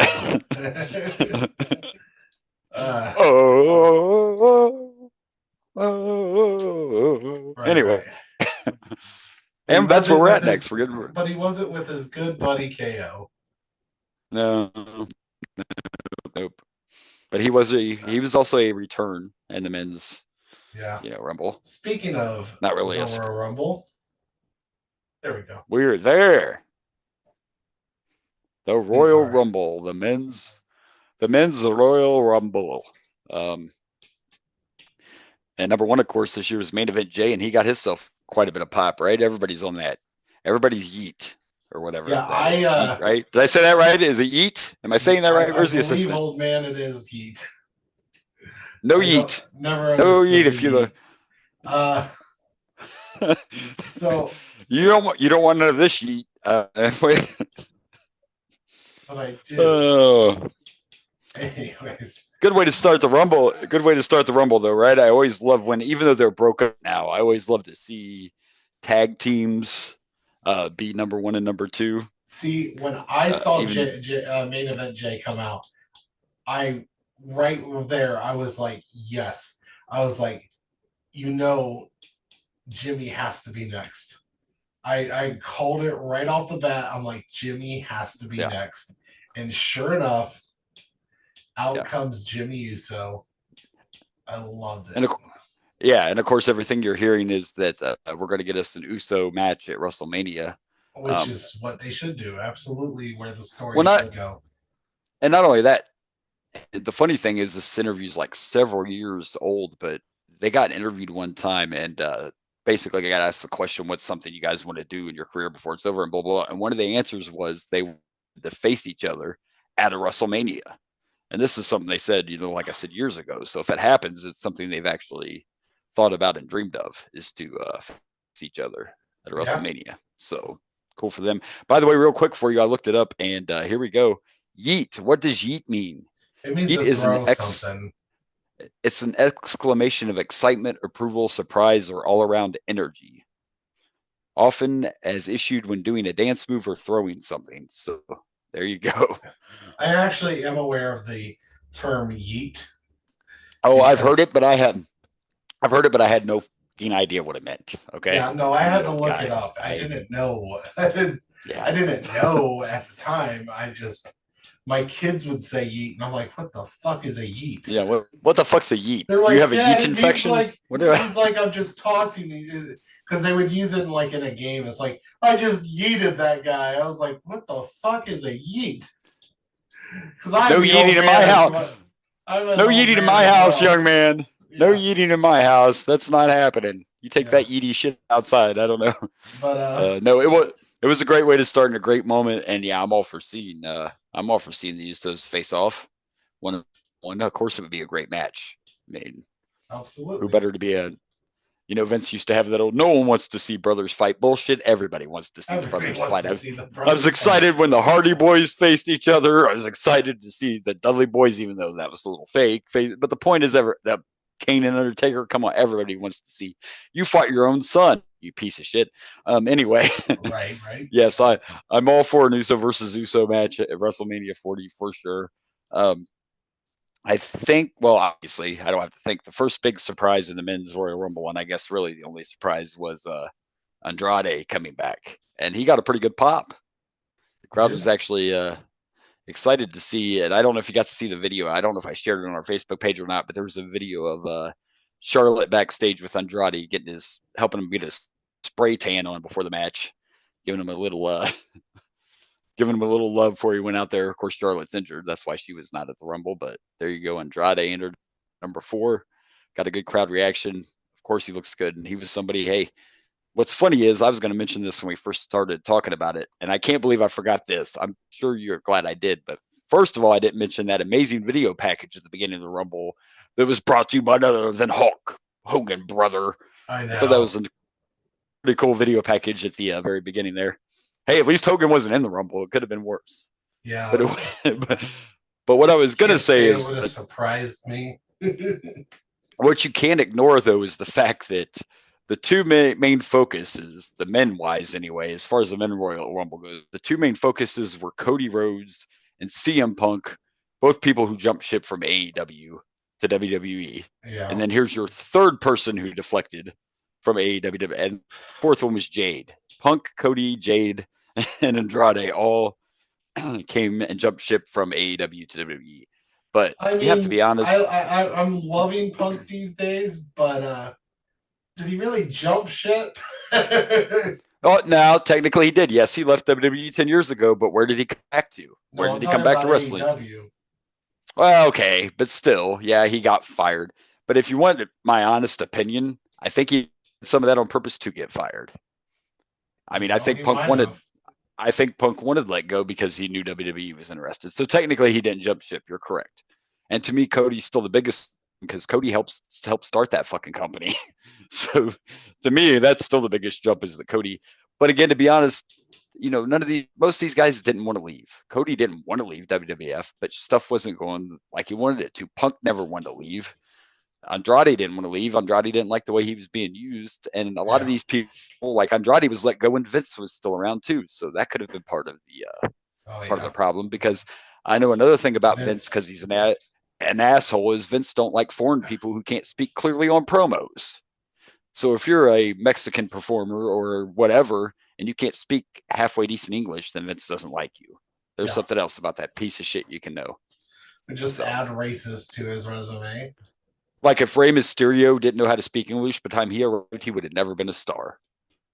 Yeah. That's truth. It's probably anyway 100% true. Yeah. So yes, we'll just add racism into his repertoire. But cool to see Andrade back, and I can get it because I do watch both, and I mean, he just wasn't AEW wasn't really using him much. They did it first, of course, because I think when Tony Khan at first could sign these people, he was just kind of like trying to stick it, like, oh, look, I signed your person. And then it kind of, and of course, Andrade, that was his goal anyway, was to be able to come back. So good for him.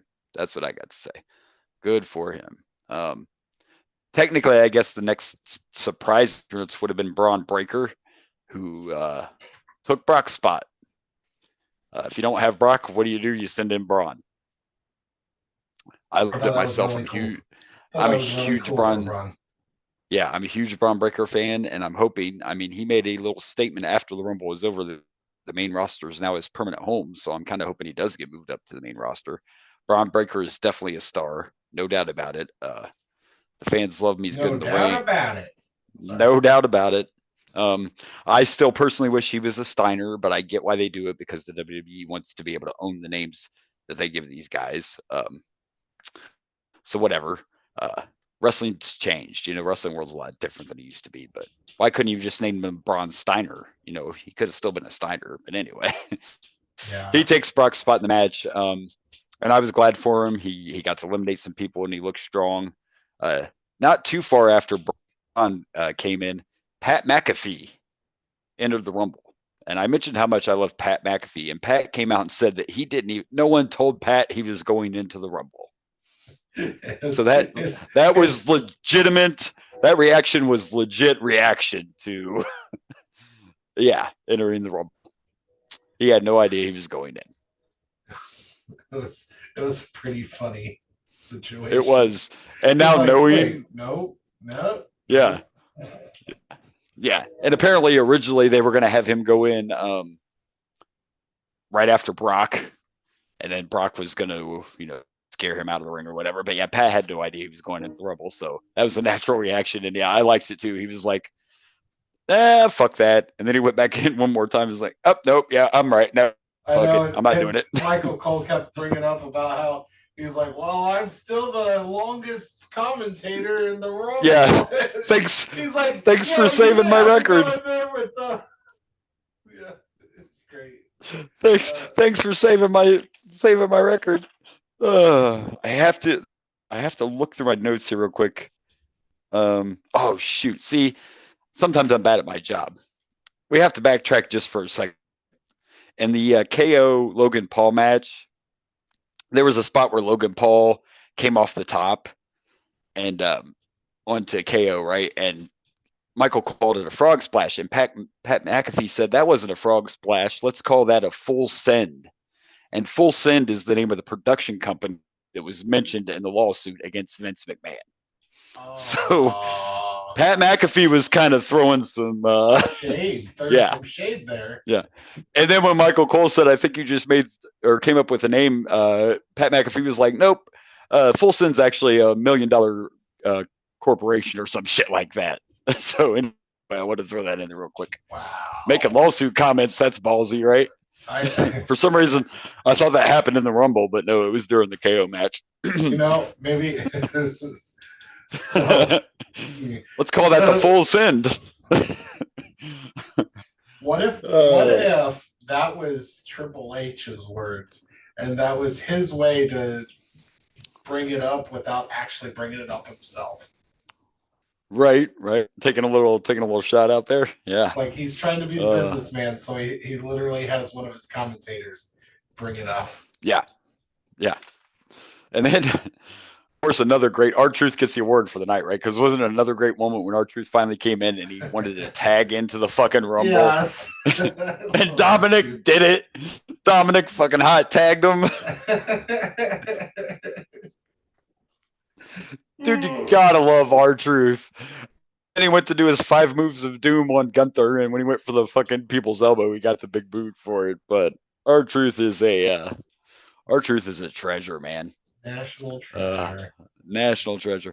There was actually another little shot fired during the Rumble when Punk hit that pedigree on Cody there towards the end. That was a little, and I actually heard Punk say, "Can you believe I just did that shit?"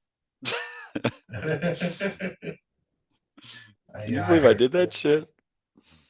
Cool. I kind of jumped real far ahead on that, I guess, a little bit, but I just thought that was a good spot. And at this point, by the way, when he hit that pedigree, at that point he'd already been injured. They said the injury happened when Drew gave him the Future Shock DDT, is when his arm got injured. So which is impressive because Punk was still in there for quite a while after that spot, after that Future Shock DDT. And he even picked Drew up to try to get a GTS after that had happened and eliminated Drew. And then he even GTS Cody, and this was all after he'd already tore his something CL and Ace. I don't know if his arm's fucked up. He tore something. But so for him to stay in there would have finished. And if you watch back, you can see after that Future Shock DDT that he's in the corner for a long time and the ref is talking to him to make sure he's okay. So he went quite a while after being injured. He still continued on. Right. So, and that's the shame. And that, despite all the other stuff and the way he behaved and everything, ever since Punk's come back, he's been injury prone. Now, mind you, the second time in AEW, he got his ass kicked. that wasn't an injury per se, but he's been a little bit injury prone. And of course, he said on Raw, he came out and did a very emotional promo and said he will miss WrestleMania. So yeah, I did see that actually. So, and then Drew took him out. So there you go. I mean, he's already hurt, but you want to go ahead and write him off, I guess. You're going to let which makes me wonder if Drew is going to be the one to face Seth now.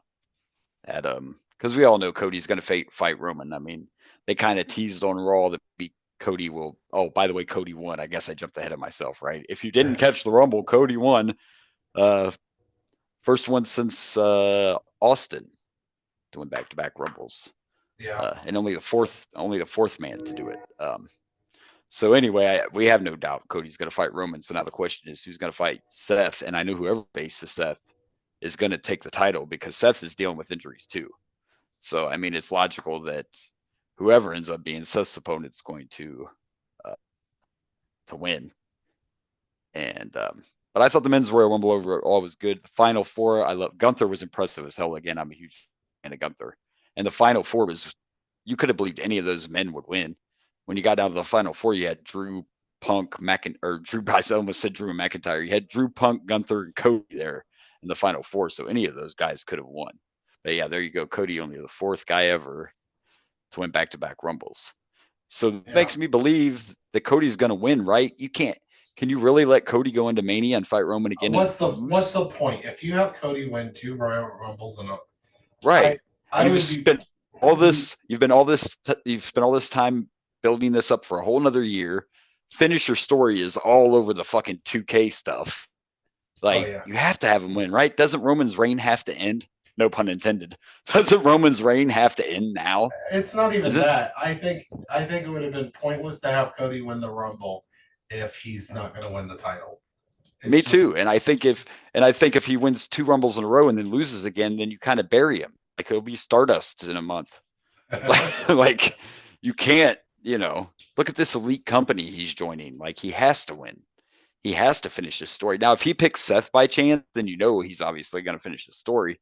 But I don't see him not picking Roman, especially if Rock's not going to face Roman. It's got to be Cody and Roman. Like there's just no way to go with that. And he's got to finish the story. Now, to be honest with you, there were a lot of rumors, including my inside source, that said Cody was supposed to finish his story last year, and Vince changed it. The rumor is Vince actually changed his mind that weekend of WrestleMania and said, nope, we're not doing it. Roman's got to stay champ. That's rumors, an innuendo anyway, that Cody was supposed to win last year, and Vince put a stop to it. I don't hate it, but I do think that he has to win this. I do too. He has to win. I mean, it's not even a question. You can't go back to back and not have him win. Yeah, back to back Rumble winners not winning the title at WrestleMania, like yeah. I liked it last year because I'm pretty sure both. Shock. Yeah, no. I was upset because I was so big on that finish your story thing, but I did like it because everyone expected it to happen. Yeah. The difference for me personally this year is I think Cody has to win, but it wouldn't shock me if he doesn't. I don't think that's going to happen, but you know what I mean? There's a difference this year. Like if Cody loses, I wouldn't be that shocked. Like I don't think that'll happen, and I don't want that to happen, but it wouldn't be like last year. I would not be shocked if Cody lost because this Roman thing could go on forever if they wanted it to. So, but I feel as a character and as a story, you've spent all this time, you've built it up. He has to win. Like he has to have his moment. This has to be it. Yeah. If not, for me, it would be one thing if he wasn't, if he didn't win the Royal Rumble 2 years in a row, it'd be one thing. But the fact that he did, now he has to finish. He has to. Yeah, or he is finished.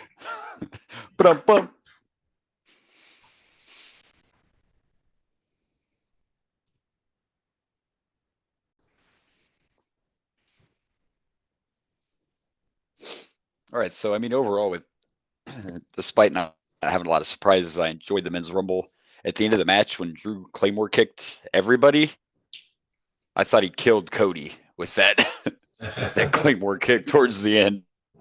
Like I said, Punk's performance, being injured and being able to finish like that was good, and the crowd, man, was happy. The crowd was totally pumped. Cody won again, and I'm fine with it too. But if you don't finish the story, it's going to be bad. Cody has to finish the story now. He has to. I don't see any way around it. Like, and my feeling is maybe Drew's going to win the chamber because, like I said on Raw, they made it look like Punk was already injured, but Drew attacked him, and then he actually sent it out. I should have saved that for a graphic force, but anyway, Drew tweeted out a picture where he photoshopped his head on somebody else at a funeral, leaning down by a grave, and the headstone says CM Punk's WrestleMania event, and then it has like the dates, on there. So, yeah, so definitely building towards a Drew and Punk feud, obviously. So maybe Drew will be the guy. I don't know, but I do expect both titles to change at WrestleMania. Like I said, Seth's been hurt a long time, so he's going to need some time off. But overall, I enjoyed the Royal Rumble. What'd you think? I did too. It was. Yeah, I was worried about it only being 4 matches, even though I know Royal Rumbles take a long time, but I had no issue with it. I thought it was a good show. I didn't have a problem with the 4 matches. I guess my only problem is I kind of expected, other than Cody, because I wasn't thinking. I thought CM Punk was winning. Let's be honest. Yeah. But other than Cody winning, I felt like there was literally no shocks. Like, no, I wish. You're right. There was no shocks because we both said no titles were going to change. We both kind of, like you said, you picked Jade, but you thought Bayley was going to win too. Yeah. So yeah, there really were no surprises, and I wish in the men's rumble there would have been a few more, and not to knock anybody on the roster, but there were a couple spots you could have put a legend or a surprise entrance instead of like Ivar from the Viking Raiders. There were a few spots you could have. So I missed the lack of surprises. And everything was pretty predictable. And by the way, I can't confirm it, but there is a little rumors that Punk was supposed to win the Rumble and they had to change it. I don't know if I believe that. I think the plan. Yeah, I guess that's possible. It's possible. I don't know. But overall, it was enjoyable, even though it was predictable. Unfortunately, it's not every pay-per-view and every match, but wrestling is definitely way more predictable now than it used to be. That's one thing as a fan I miss. I miss the days when we didn't always know what was going to happen. I don't know if it's as predictable or if it's the fact that we have so much information now.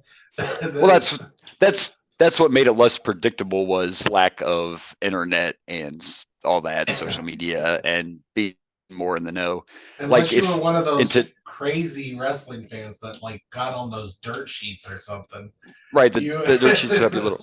But I mean, for example, if you tried to do the NWO the exact same way they did it back then today, it wouldn't work because it wouldn't be believable. That's part of what made the NWO work was people thought all that was legit, and you could never pull it off today because it's a whole other society. It's hard to keep surprises, which they still are able to do sometimes, but it's even hard to do that anymore for any wrestling company to try to keep something, under locks or make it a surprise. So, but overall, still a pretty good PLE. I still call them pay-per-views. And of course, we know we have Elimination Chamber next from Australia.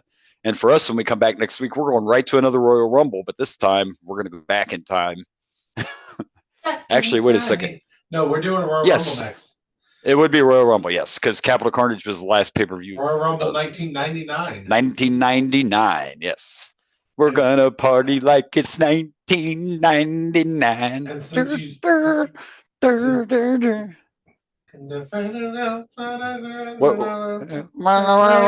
do? What I do? Since we did that graphic that showed all the back-to-back winners, we've already passed every single back-to-back winner. So now I don't know who wins this Rumble. Ooh.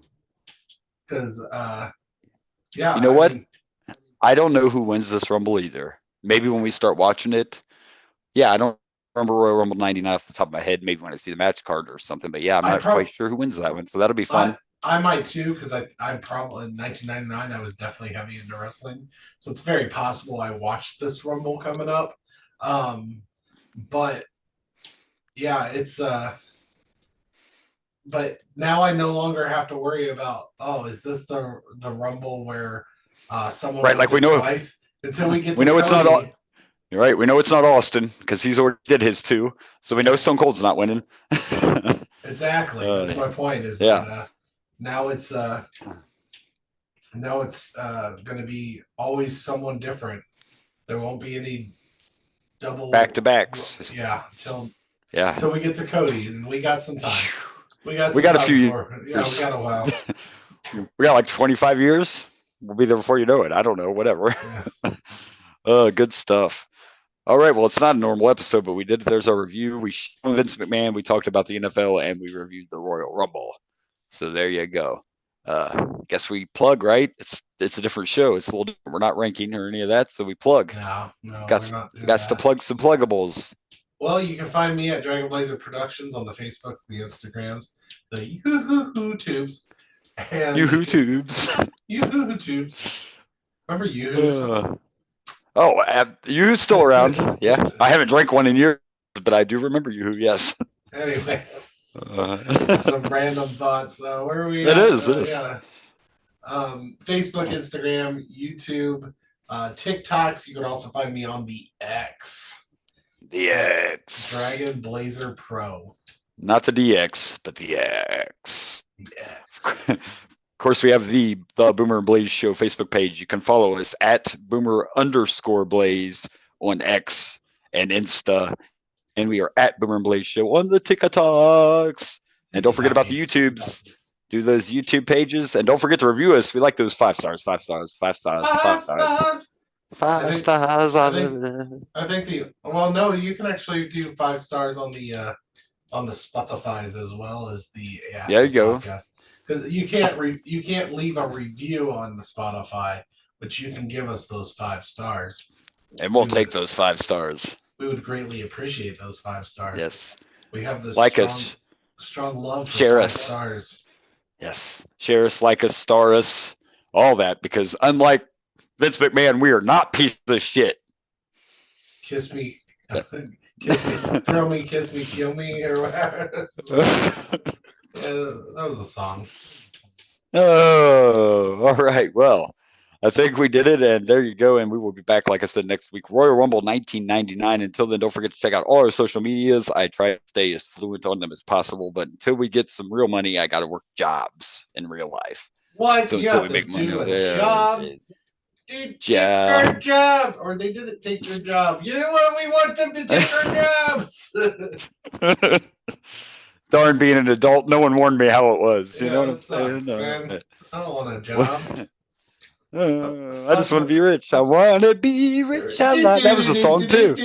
I want to be rich. I remember that stuff. And then if we were rich, we could do things like we would have broadcasted live from the Royal Rumble instead of doing the review after. See, we could do that kind of stuff. If we start that GoFundMe for the Boomer and Blaze show. Yeah. Money.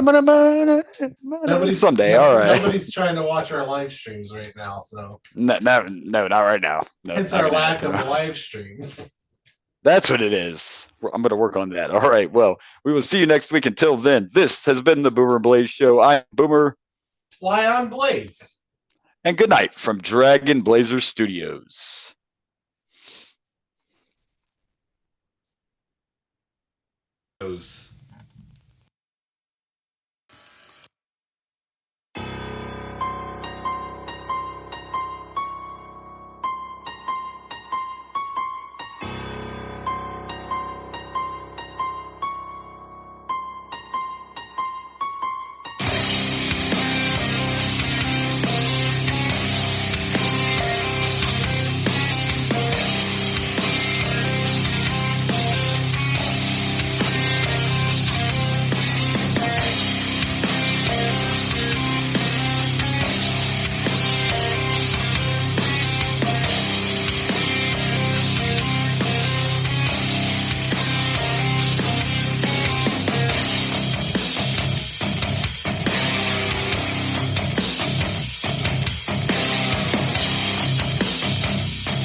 Hey everyone, this is Blaze from the Raging Blaze and the Boomer and Blaze show. Thank you for watching. Please like and subscribe for more wrestling content.